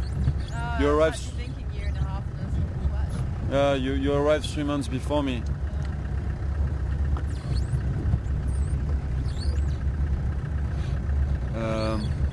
But what we do is magic concept. I mean, to be able to broadcast a live game drive like that to you guys wherever you are in the world. It is, and we're the only people doing it. So there is something there, and I think it just needs a bit of time and investment maybe, and do it properly again. I don't know. What is for sure is that it is a cool job though for us, and it's been a great a year and a half.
I'm not too sure what to tell you, Melvahan, but good morning to you. And Melvahan wants to know about my hat. I don't know what you really want to know about my hat, but I don't know. It's the normal hat, and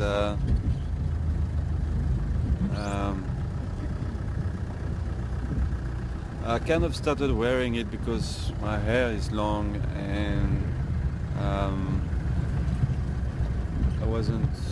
I can't really wear a cap when my hair is long like that. I don't really like it, and as you know, we get some pretty hot and sunny days here, and just to protect my cabeza, Thought, okay, let's try a hat. So I had this black hat in my room, and just put something around it and just make it look a little bit different than just a normal black hat, with a few things on it, and porcupine quills and feathers, and just thought, okay, I might also bring a bit of luck, and yeah, just put it on. It didn't look too bad, and okay, well, let's take it on drive. And here we go.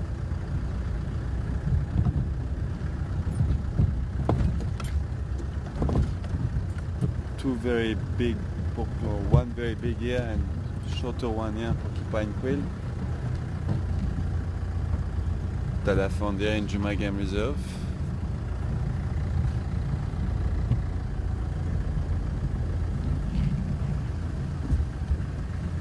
Another one in there I saw this morning. It's also a huge one, this one. Look at this. Stop. Yeah, okay, sorry. No, but I just wanted to show. It's got a big one, this one as well. Very sharp, yeah. Huh?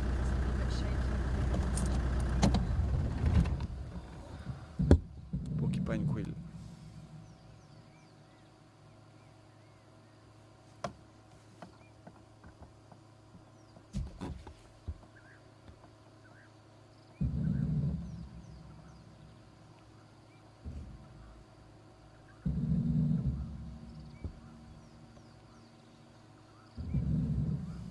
Nice. What is it made of? Also keratin or? Yeah. Yeah. But if you look at it, I mean, it's. I was just realizing something is, considering that most predators see in black and white. For them, when you look at a porcupine quill, it's perfectly black and white. White with black stripes, black with white stripes, like a zebra. So it must be pretty confusing for a predator. Very good defense mechanism.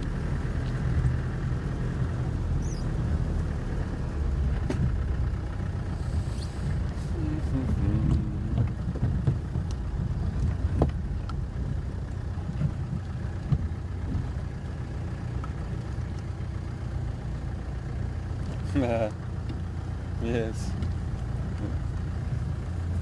Yes, Sue, yeah. Okay, cool, thanks Sue. Yes, I do remember that drive. I was sitting on the bonnet there when I lost my camera and Patrick was driving me around trying to relocate it. We did go bundu bashing that day and my camera was standing next to me on the back. I was behind the camera. And when I say my camera, I mean my still camera. Obviously not this camera.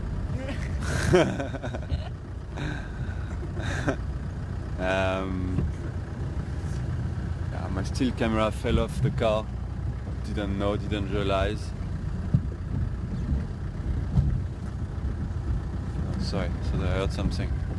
And yeah, I realized, I don't know how long afterwards, that I freaked out. Pat, hold on, that's my camera. It's quite a nice camera I've got. It's also obviously like, it's money and it's, yeah, I mean it's, you know how we like taking pictures here and it's kind of, it's our passion as well. So that camera represents a lot for me. When I realized it was gone, it broke my heart. So Patrick was like, no, we'll try and find it again. So I sat on the bonnet, and as he was, we basically turned around and went back to where we came from.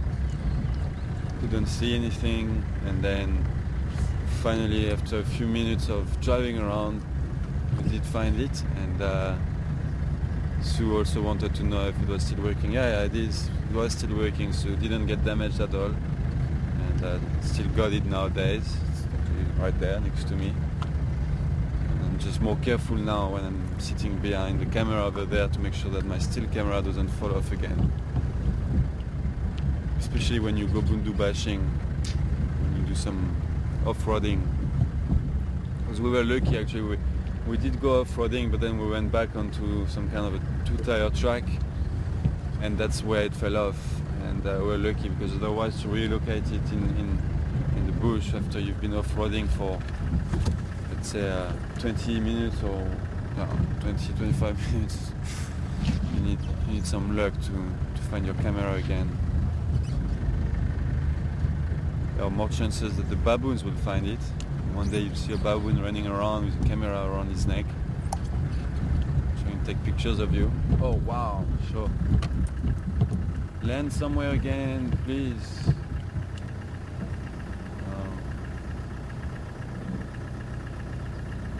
Okay, I can see you.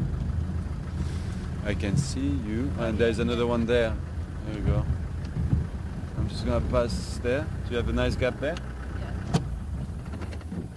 Yeah. Okay. Amber and all the other bird watchers we have on board this morning. You can try and ID this one if you want.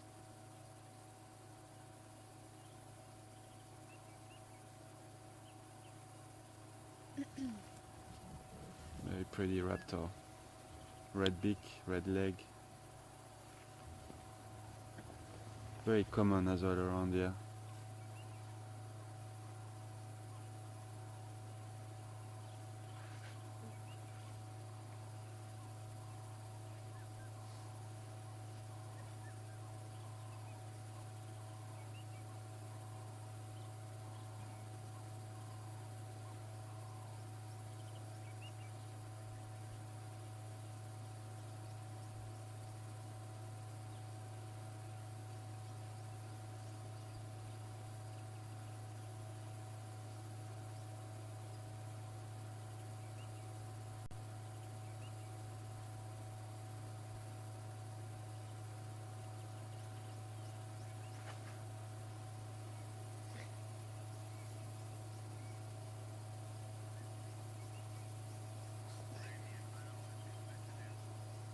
Randy, nice one. Yep.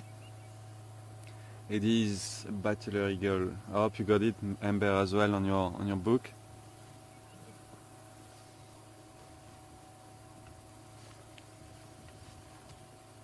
Bachelor. Two of them. There's another one actually looking, or he was looking in his direction.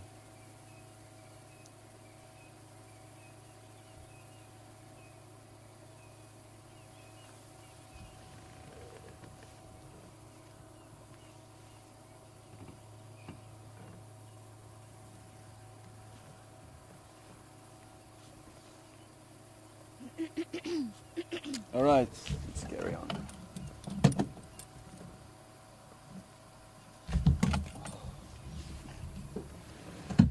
Last time that happened, Teddy was there.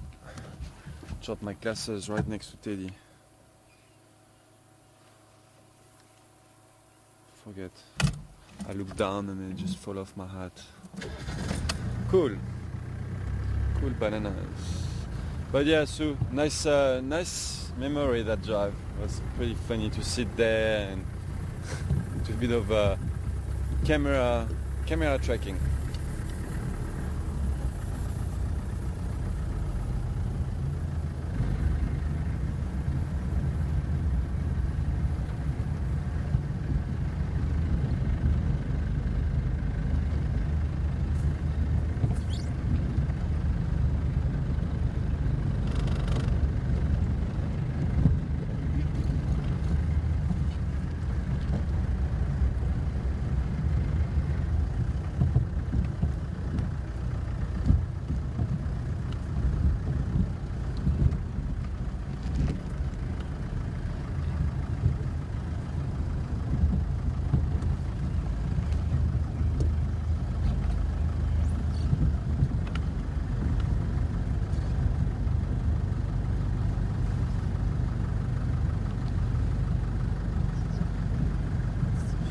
Dave in San Francisco, eh? Dave.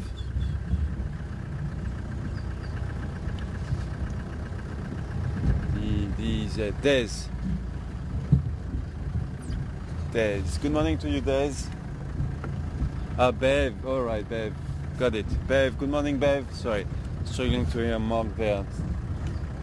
Bit of radio. Not great. Not the greatest radio com. But Bev. Good morning to you. And Bev wants to know about my Sony. My camera. I'm using a Sony Alpha, and Bev wants to know what lenses I use, because I think if I copied Mark well, that she's going on a safari. She wants to know what kind of lens to take. I'm not using, you mentioned the 75-200. Most of the time I'm using the 70-300 Bev. That's a good lens that I recommend for safaris. It's if you're on a 70mm, then it's kind of wide enough to give you not a whole landscape, but a nice wide shot. And then 300mm will give you quite a nice close-up. Obviously, depending on where you go, I don't know where you're going to go on safaris. But if you're here in the Sabi Sand, we are pretty lucky to be able to get quite close to the animals. And that's why a 300 here is enough, because with a 300 you see how close we get to the elephants and leopards and lions, and so 300 is enough to give you some nice close-ups. But if you go, I don't know, to another reserve where you think animals might be a bit wilder and you might not get that close, then it might be worth taking a 500mm. Above 500mm, I'd say, here's that bird again that I wanted Amber to ID earlier on. There's 3 of them, sure. Flying away again.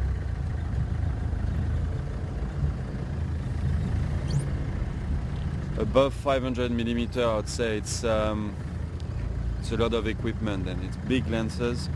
It's heavy to carry, and oh, there they are.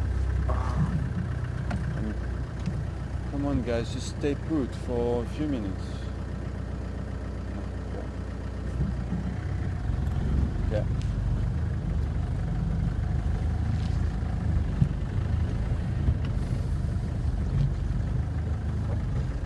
If you are really big into your photography, then some people travel with like 15 to 70mm, 70 to 300, and then 200 to 500 or to even more. Some people even have like up to 800-900mm lens, huge lens. But that's, I mean, then it's, if you're on holiday and you've got to carry all of that, it's not really pleasant. It's going to be more stressful than anything. But if you're big in your photography, and it won't matter, you'll really enjoy having all those lenses. You could also even add a macro lens, and will give you some very nice shots of insects around here. But yeah, I mean, it's up to you, kind of, Bev. Up to you, and it depends where you're going in Africa, where you're going to do your safaris. Try and get some information about the place, and how close you will get to the animals, and then based on that, just choose your lenses. But try and have a wide lens, and 70 to 300mm is usually a good one. Very practical. If you have the 75 to 200, I'd say it's already good. Don't invest into a 300 if you already have a 75 to 200. That's also a good lens. The 300 is a little bit better. You get slightly better close-ups, but I mean it's not really a huge difference between the two. So.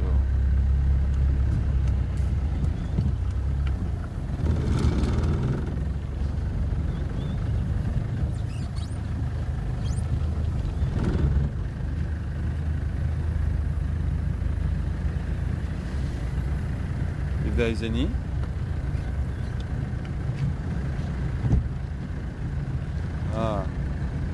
Good morning, Oli. Welcome on board, Oli. Wants to know if there are any chance to see ostrich or flamingos in Juma. No. Well, ostrich, yes. Sorry, you can. If you're very lucky. But flamingos, no. Not here. Ostriches, I didn't see any this year. Last year we saw one. Tara is the lucky one with the ostriches. She's the one who saw them. You saw what, 2 or 3 ostriches, eh? 4 in total. 4 in total, wow. And actually I haven't seen one because when that one that I'm talking about from last year was she just walked through our property. I was on leave when that happened. So I haven't even seen a single ostrich in a year and a half. That shows you how lucky you need to be.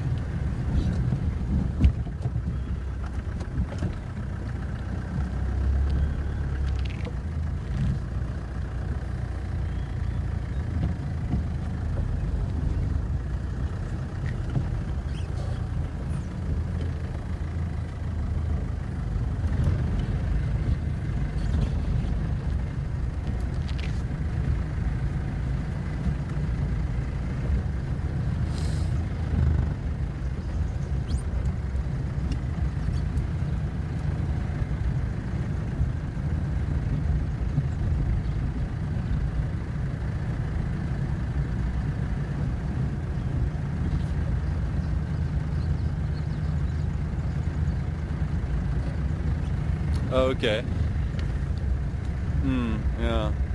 Yeah, Mark is just letting me know that there has been flamingos seen in the south of Sabi-Sands and also around Classerie Dam. So not here in Juma, like I said, you won't get them here, but in the surroundings, like in the north, in the southern part of the reserve, and Classerie, which is kind of close, not too far from here. It's a town not too far from here. It's a very small town, and there's a dam there where apparently a few flamingos have been seen. So who knows? Maybe one day they'll Juma.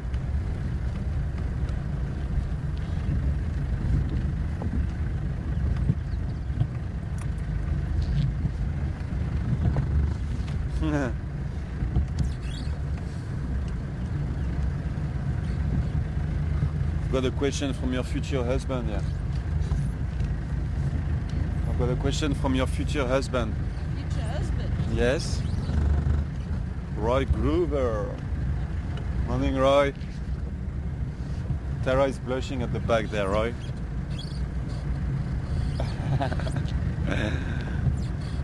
And Roy is asking what was my favorite moment at Juma. Sure, you're gonna have to give me a bit of time for that one. Yeah, the funniest. What did I say?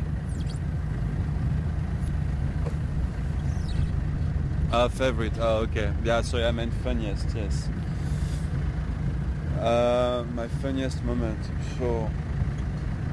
What was that one?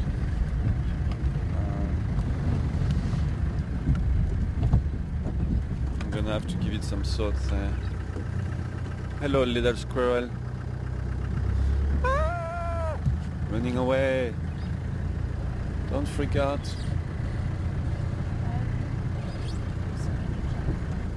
Okay, nice one. Okay, thanks, Star. I was looking at the squirrel.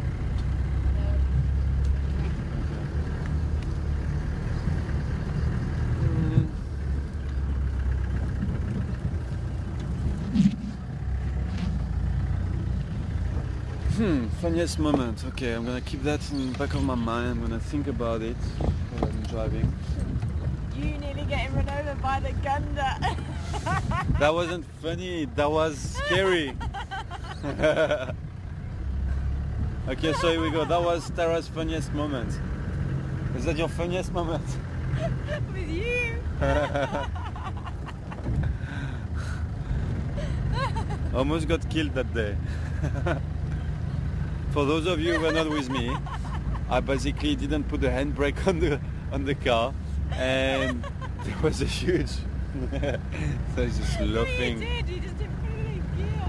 I didn't. It didn't hold. I think I did put the handbrake on, but not all the way on, all the way in, and didn't put the car in gear. And there was a branch stuck under the car, so I went around the car, get the branch out, and I leaned under the car, and then next second I just see those tires moving backward towards me. And so I just had the time to get myself out of there. And then I had to, and Tara was sitting at the back, she couldn't do anything. She was just going, because I was parked on top of a speed bump, well, if you can call it a speed bump. And so the car just rolled back. And Tara was just sitting in front of the camera, she was looking at me like she couldn't do anything. And I just had the time to like run around and then just jump quickly in the car and pull the handbrake again, and we stopped probably like that far from a tree. Almost crashed into a tree. And actually that was very funny. Tara's face was very funny because she was just like, ah. We were gaining momentum at that stage. And I ran quite fast, to be honest, from that. Well, hold on. And Stacy Meyers actually did a video that I really enjoyed. Did she? Yes, Oh. she put it on my Facebook public profile yesterday. Very nice montage, edited video with like some nice moments of you and me and Mark. I don't know why she's put you in the video though. And she's good. Are you gonna hurt me now? If you miss me and your cap goes in the bush, I'm not stopping for it. So you better aim. You see what I've got to deal with? She's gonna hurt me now. So Stacy put a very nice video, and she's put that moment, she's cut that moment. Why are you flinching? Sorry? Why are you flinching? I'm scared of you. I want people to realize that I'm getting beaten up every day by Tara. When the camera is off, I'm suffering. I'm getting beat up by... Little old me. Tara is little, but she's strong. She's very strong. So yeah, good job on Stacy to did that cut, and you just see me running in front of Ganda and going around and jumping in the driver's seat. Sorry, the tracks went that way. Oh, I was not even looking at the tracks because I'm thinking about that thing. Do you want me to make a U-turn? No, it's up to you. But the tracks were between Bamba Road and Spaghetti Junction. It was through that block. So if they Okay. went through, they'll be in that block. Okay. But maybe we can do that.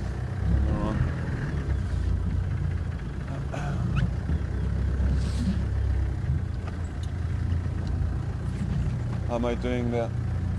Do I have space? Yeah.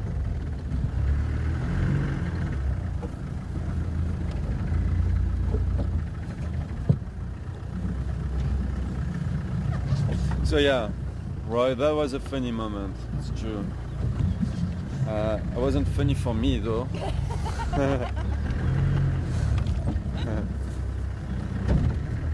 Quite scary at the time, but it's always like that, isn't it? When you're in this kind of situation, it's not that funny at the time, but then when you think about it at a later stage, you actually have a good laugh.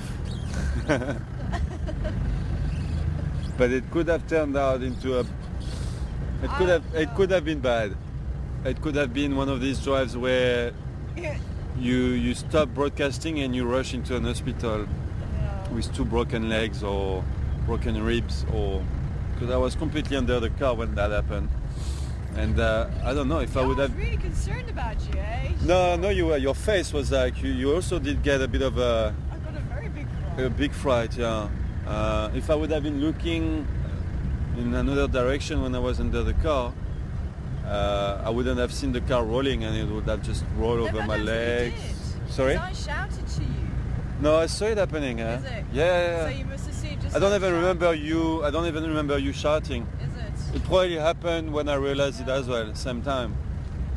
I saw those tires just starting slowly rolling because I was parked on something like this, which is, it is stupid for me also. Like, I mean, don't stop there. So I stopped there and I put the handbrake on and I got out of the car and I was in neutral and I was in gear and I just started slowly doing that when I was under the car.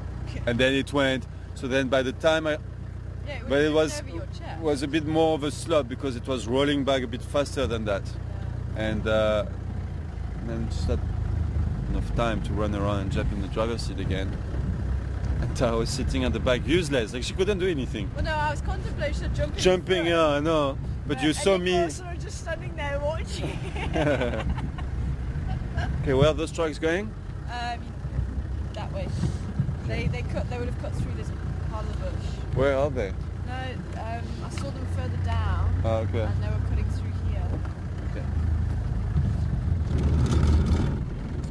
Doing a bit of elephant tracking here. With Tara the tracker.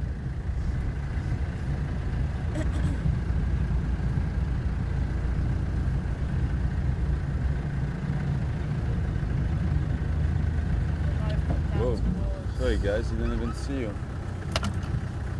Some zebras here.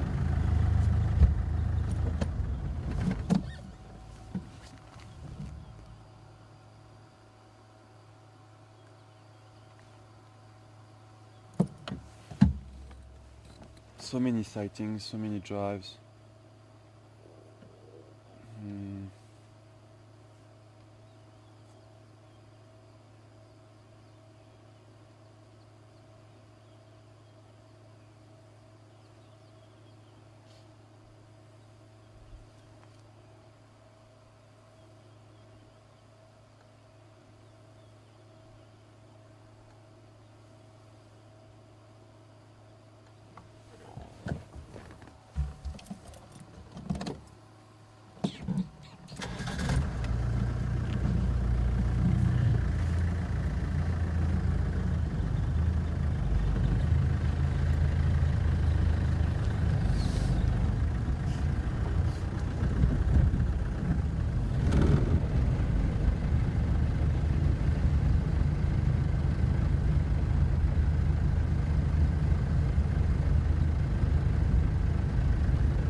A bit of rain.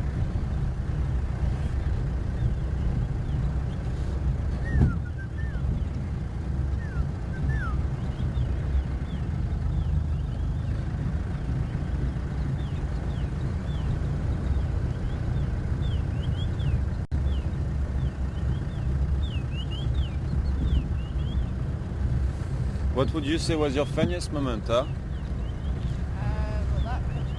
That's pretty close to it.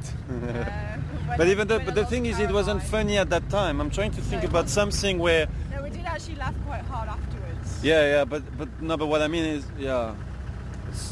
I'm trying to think about something else that made us really laugh when it happened.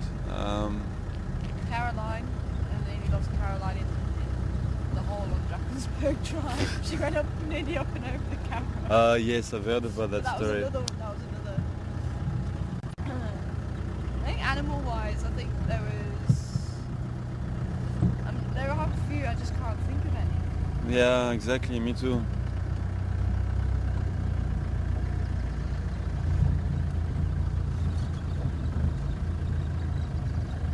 Always seems to be when there's a mishap. So I remember the baboons. Actually, it was the Gowrie gang, and I think one of the big males was chasing a younger male, and the younger male went onto the end of the branch, and the big male came to join him, and the whole branch just broke. fell. Oh wow!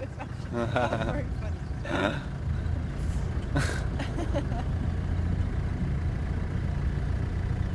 And you had a leopard falling off a tree as well. I heard you saying on Drive No, yesterday. that wasn't funny. That was. Yeah, I thought she would have killed herself. I really thought she killed herself. She fell off the tree Yeah. from quite high. Yeah. That was a big relief actually. I don't remember laughing at that one. No. I think it was because I really thought she killed herself. I think that was why it was the cut off. Because the other things, it was just. How did she fall off? She was carrying an impala. Uh-huh. And she went to take a step, and I think either she just missed it or the branch gave way. Okay. And she just toppled, and and there was just a few branches underneath, and I thought she impaled herself or. Yeah. Oh no, it was yeah. Mm. I remember my face just going.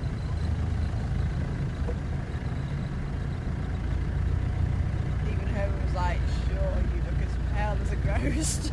Quite scary, yeah. It was very scary. Mm.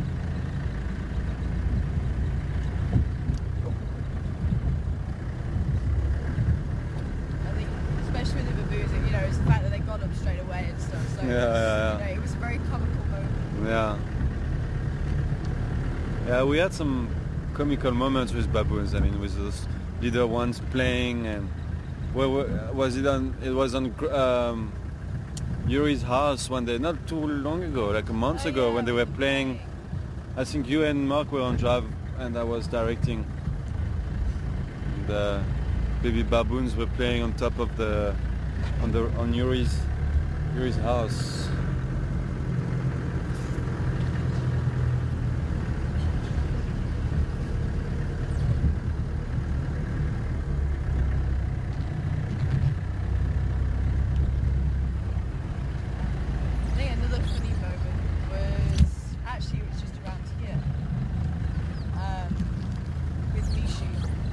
Mishu actually came in from behind that termite mound. Hello, Mr. Buff. Yeah. Went straight into the centre of a load of piglets. Yeah. With the mother, and everyone scattered, and I think he actually caught one. But then mother turned around and came charging back in, and he jumped like a metre or so off the ground. Oh, really? And he obviously dropped the piglet. Piglet ran off as soon as it hit the ground. But he sort of looked around completely bewildered and not really noticing what actually happened. Confused. Yeah, that was quite funny. And obviously, no one got harmed that day. So there's quite a lot of buff around Treehouse Dam today. Hello, guys.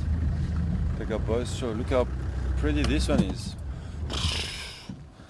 Because I just pointed at you that you are getting angry or what. He's got a very nice buffalo face, I'd say. Which one are you? The one on the right hand side. The one He's got the... him. Yeah, I don't know, there's something quite perfect about him. His horns, his eyes, he's like... I don't know. Perfect buffalo. Yes, you, we're talking about you. You're a pretty buffalo. And you're quite strong as well. So he's big, very, very big.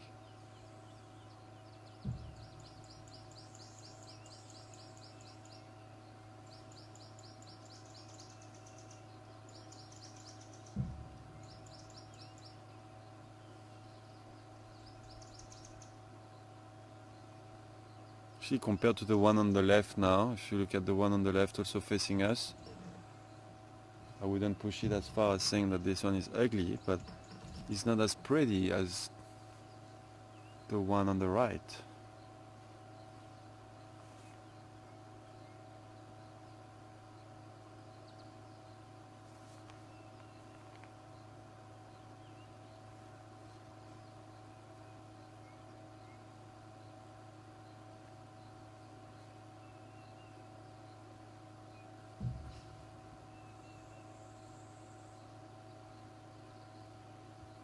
So were you with me though on that day where we had the hippos pushing the buffalo out of the water?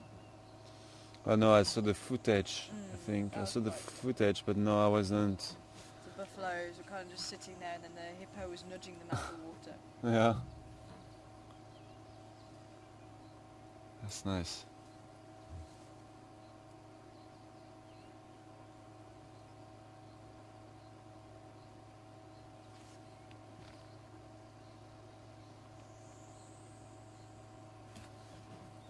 It's not hot enough today for them to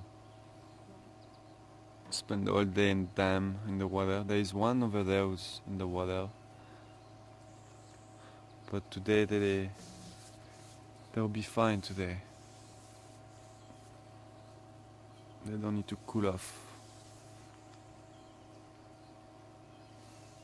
But maybe I'm in their way or something. Looks like they wanted to go where I am. Might be blocking their way to go somewhere. So I'm just gonna move the vehicle, maybe go on the dam wall over there. We can still have a look at them. Looks like I am a bit... Oh, sorry. Looks like I keep looking in that direction. Maybe they want to come this way. They're a bit intimidating by Ganda. It's okay, don't worry. Just relax. Oh, you're going that way now.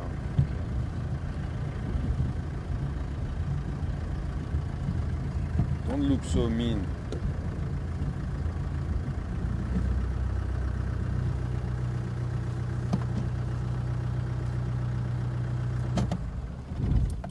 It's got a very mean look, this one. This one.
Yes, I am.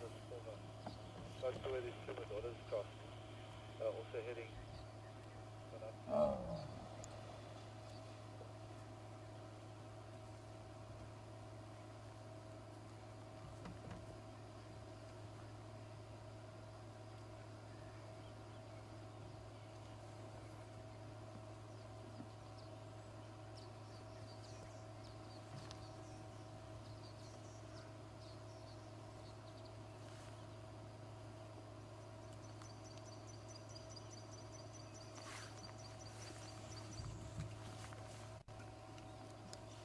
Schlembe of Nieris, Trails Dam. Sorry, what's that? Schlembe of Nieris, 10, 15 Dagger Boys here in Trails Dam. Thanks, Seb. Look at this one. So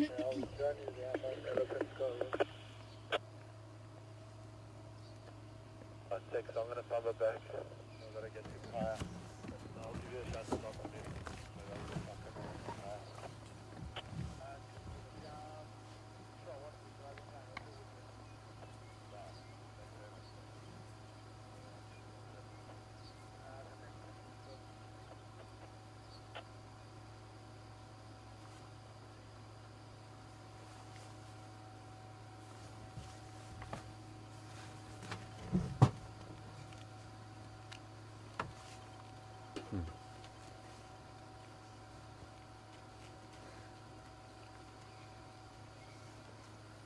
Keep going. Oh, we've got two hyenas over there.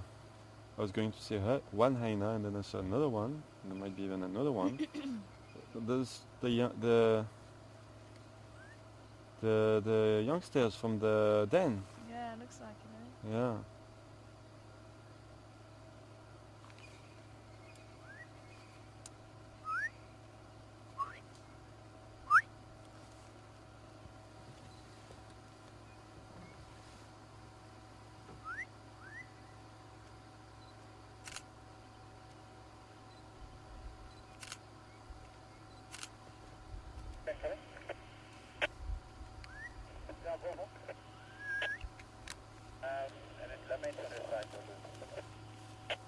So I'm gonna go around, see if we can get closer to the hyenas over there on the other side of the dam.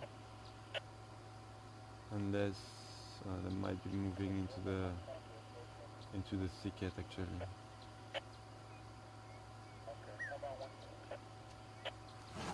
Let's drive around quickly.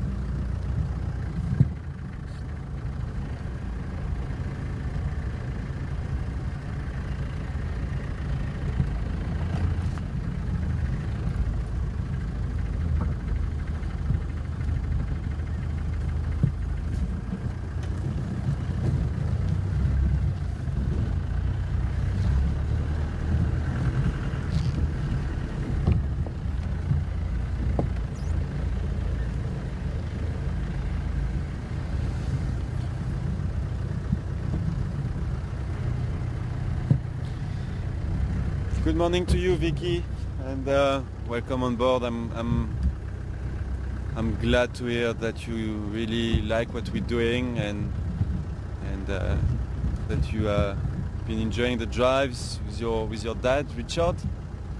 And where's the hyena gone now? I wanted to show you that hyena, Vicky.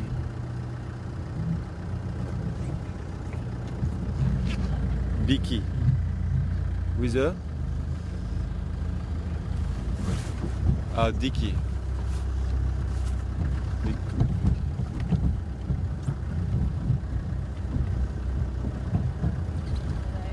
Huh? Can you see it? Oh, there she is, okay. Was it? Do you want me to reverse a bit? Okay, let me stop here just for now. Get this guy out of the water.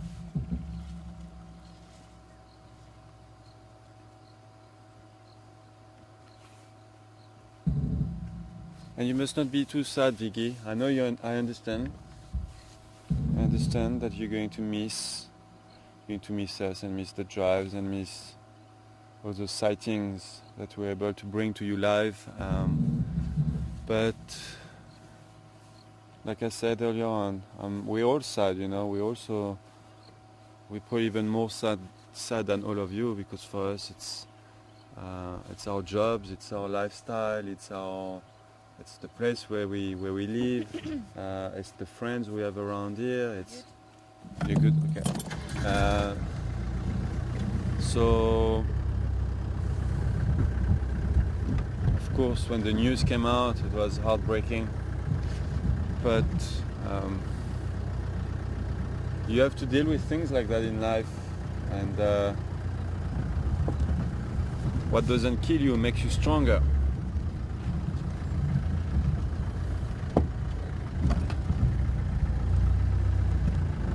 Why I have to choose the worst terrain here, but anyway, just trying to get these two hyenas in shot. There we go, somewhere here. So yeah, Vicky, I mean it's sad, but it's life, and it teaches you a lesson, you know. Things never last forever, so while you have it, enjoy it, because tomorrow it might be gone, and it might come back. That's also the nice thing about everything in life. It's gone, but it might come back. The only thing that doesn't come back is... Did you have a nice mud bath here? The only thing that doesn't come back is death, or if someone passes away. There's 3 hyenas. There's another one over there as well. Over there. She's walking towards us.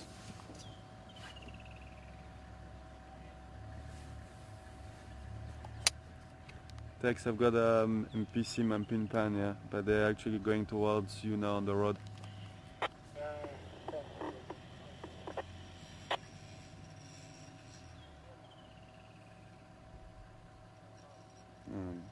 Little one is also going to have a quick mud bath now.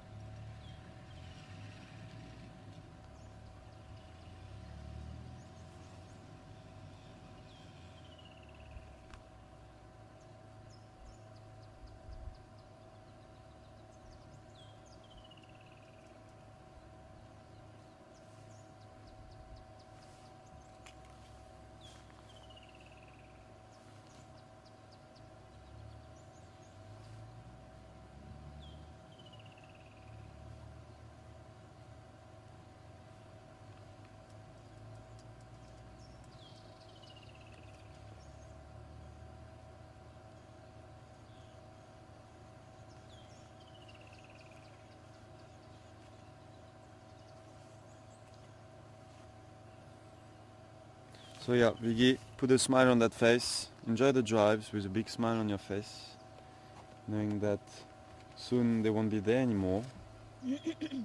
And take as much as you can from them, and just bear in mind that it's how can I say it? It's not the end of the world. Just keep thinking that maybe it will come back, and that it's not gone forever. Like it wasn't happening forever, but well, then it's not gone forever. Who knows? Maybe it will happen again, and maybe it won't. But you must not be too sad about it.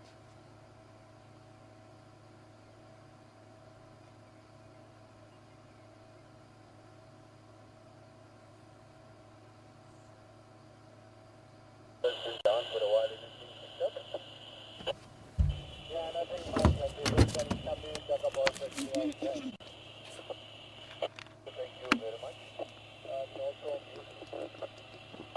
okay. Looking for Nova, what time?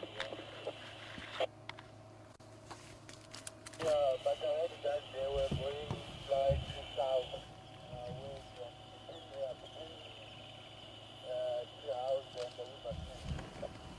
Oh, what was that?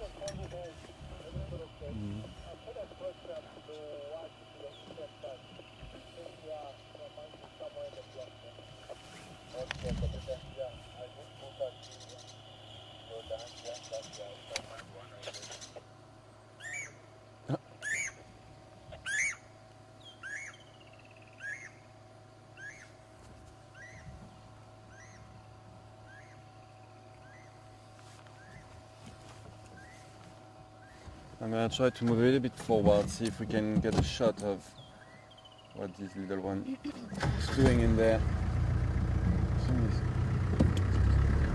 What you eating there? Mud? Don't be.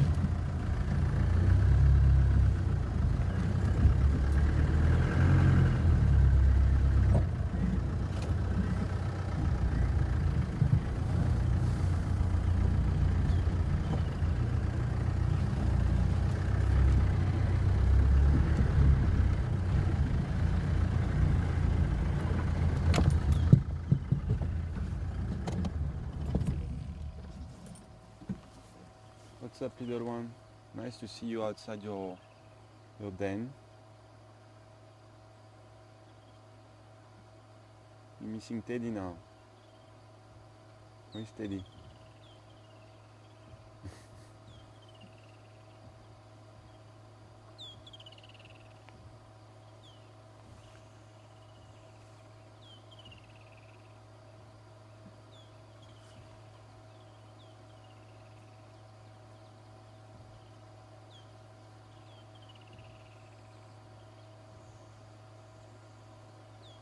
Drinking.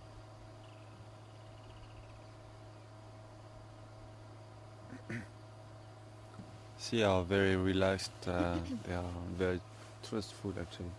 Turning his back on us and drinking there shows you how they're really not worried about us, that we're not potential danger or anything.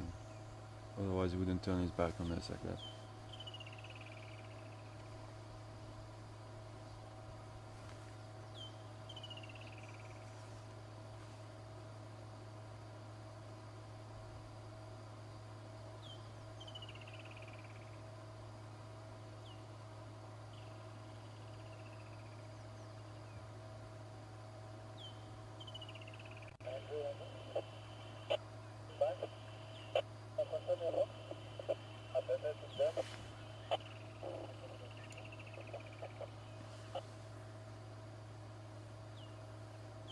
Good morning to you, Ginny, in Virginia, wanting to know if we've ever been charged by a buffalo.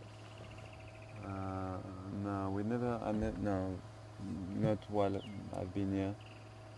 Never had a buffalo charging the vehicle, no.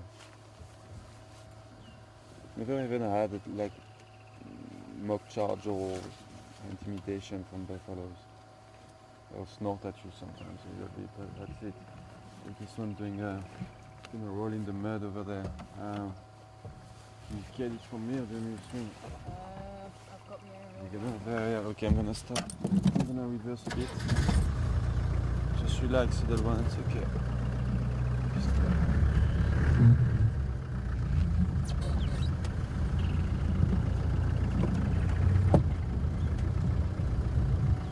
is that fine?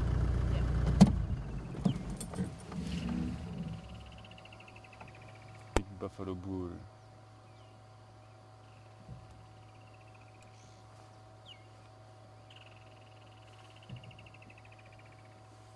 Patty, good morning to you, Patty. Robert, wanting to know what created that hole, the one we were looking at. Probably started. It's a good question, but I would say it's obviously the rain, but maybe some elephants were here and started digging a hole, and then the rain made the rain seasons after rain seasons made the hole a bit bigger. Plus animals wallowing into it. That's how usually water holes start. And usually starts with an animal digging, and then it creates kind of a hole there, and then with a lot of rain, that hole just gets bigger and bigger. And this one, funny enough, is more like it's getting deeper and deeper, but not larger in size. Like if we look here in front of us, or if Tara can show you, it's kind of, you can see this is a place where animals have been wallowing, and like where that buffalo is doing over there, that's been happening here, and but it's kind of getting larger and larger, but also a bit deeper. But you'll see that this place during the rain season, in a couple of months, when after a lot of rain, there will be water in there, and there will be animals wallowing into it, and that would make Trials Dam would be actually up to here. All of this would be covered with water. But the hole we were looking at just now is more like kind of it's getting deeper but not really larger, and that's probably because of the way it has been, the place where it is. I think.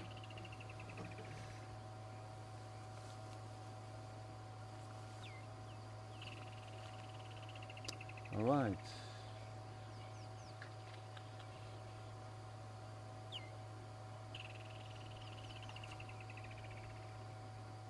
I thought this big guy was going to wallow a little bit more. But no.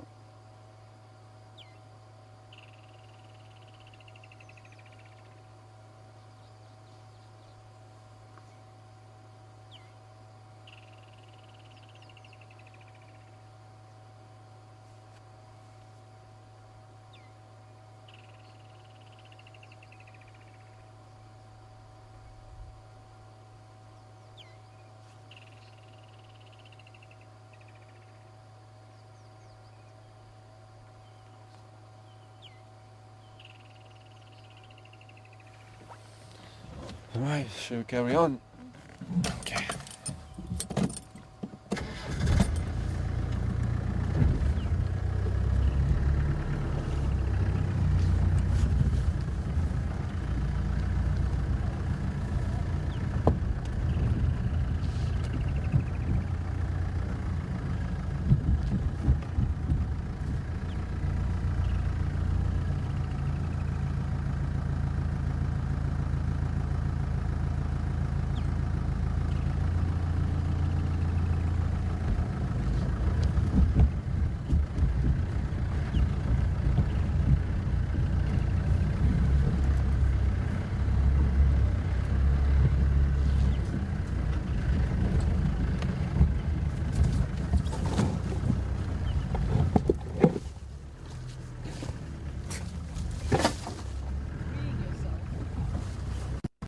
On the radio.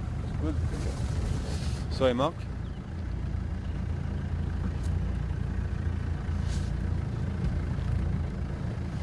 Oh yes, Joanne. It was the woodland kingfisher in the background. Good morning, Joanne. She was asking if it was the woodland kingfisher we could hear in the background. Yeah. There are quite a lot of them around at the moment. It's pretty nice. I like that call. It's summer. Summer call.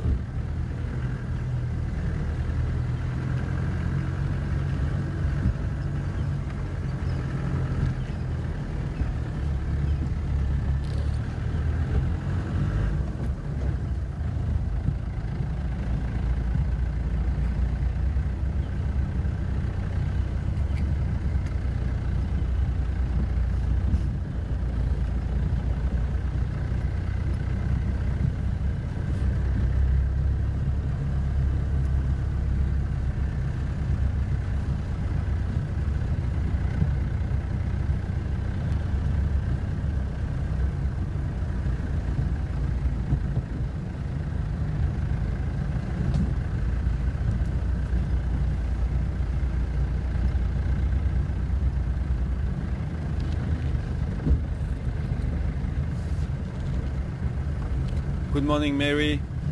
And Mary's asking if well, I had close encounters with animals on drive.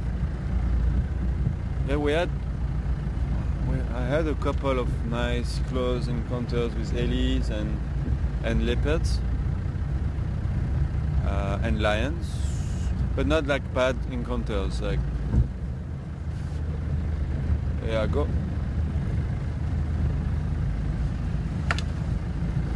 But not bad encounters. Yeah, not bad ones. They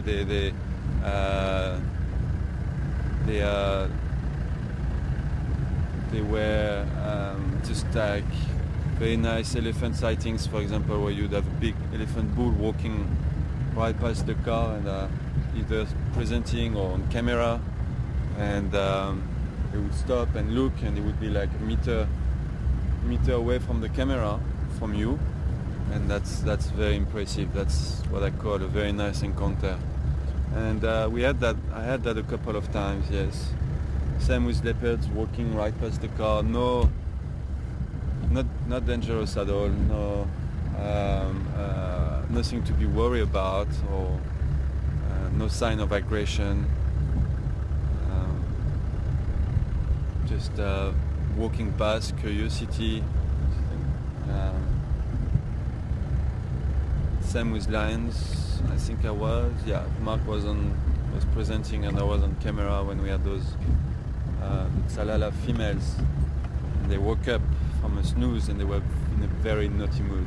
They came very close to the vehicle, and they were looking at, because we don't have a door, so they were looking at Mark's legs, and they actually had to give them a bit of a shout, a bit of a fright, because they were kind of like getting a bit too close to the car, but like not, also once again, not in a bad way, not aggressive at all, just more curious about the car, about what's in the car, you know, and then you've got to stop that, because otherwise next minute you'll have a big lioness paw on your leg. That could hurt a little bit.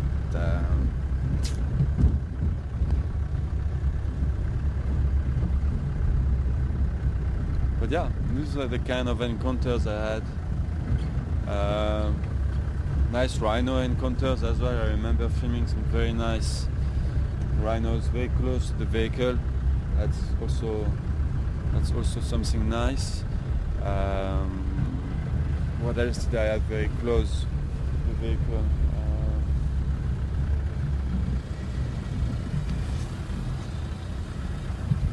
I think that's pretty much it. Huh?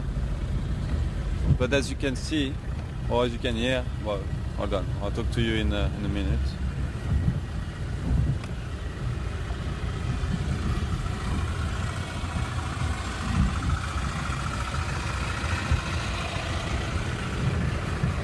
Noisy pampa.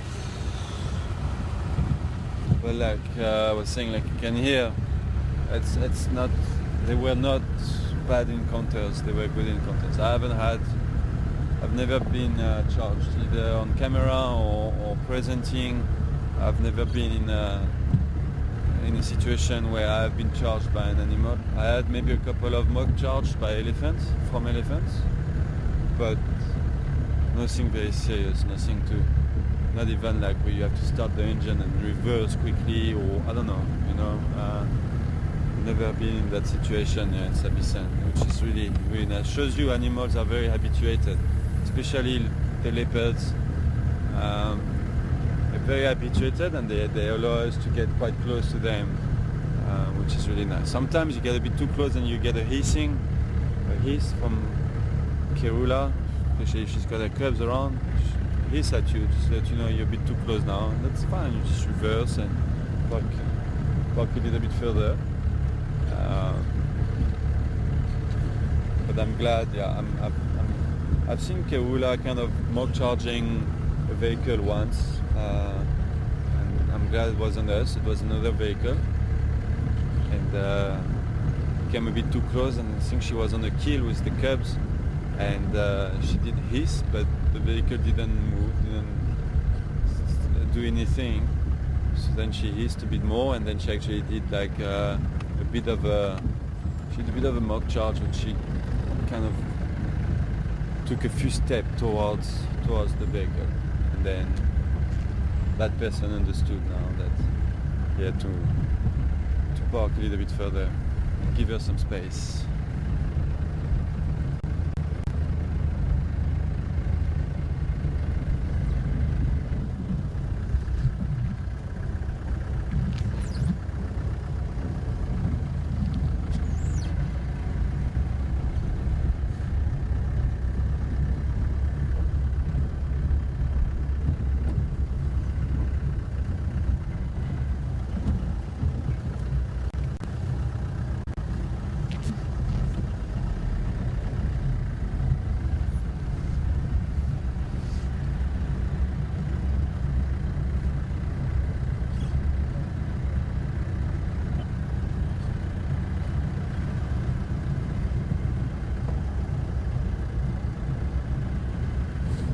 Good morning, Bobby.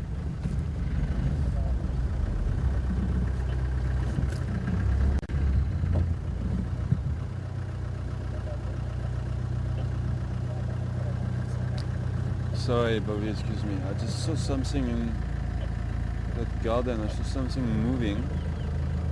But it might have been my imagination because of the gate and the way the gate is. Maybe it's...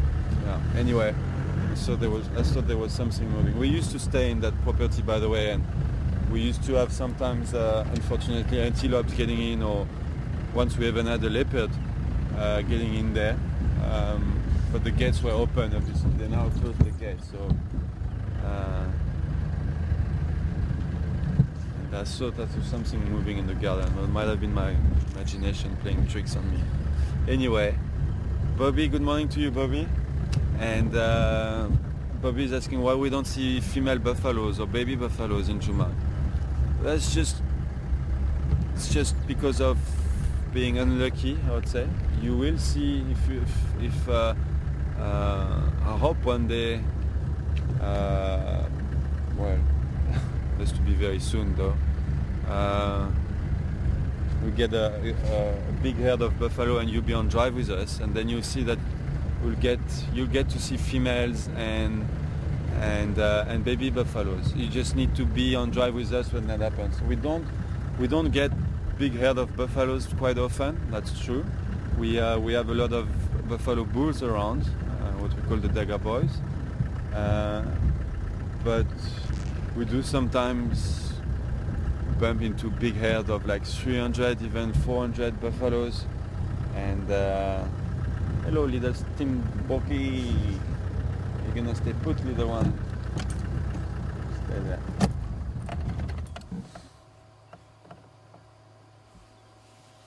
And in big herds of buffalo like that, then you'll definitely see a lot of females and calves as well. We had some very nice sightings like that last year, I remember. With baby buffaloes playing, and I remember using some of that footage for the best of 100 diaries that I've cut in, I think it was in August last year.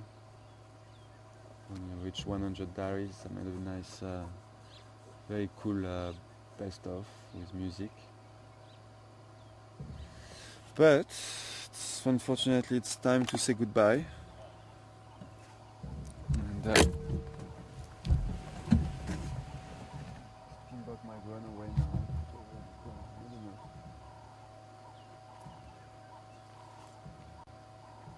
Anyway, well, I hope you enjoyed the drive with me this morning. And like I said, unfortunately, this was my second last drive. This afternoon will be my last one, and I hope you will join me at 4 o'clock Central African time, and we'll be the same team. Tara will be behind the camera, Mark will be back in FC, and we'll see what we can find this afternoon. I really want to see a pangolin, really want to see a pangolin. It's behind you. Oh. No, it's a steenbok, Tara. Okay, you see it's got That's little what I said, horns. it's behind you. It's a steenbok, it's not a pangolin. I'll show you in the book what a pangolin looks like, Tara. Okay. Sorry, excuse her, she doesn't know too much about wildlife, but she's learning. Anyway, we'll see what this afternoon will bring. But for myself and Tara behind the camera and Mark back in final control, I have to say goodbye, and please stay tuned and join me again at 4 o'clock Central African time. Bye for now.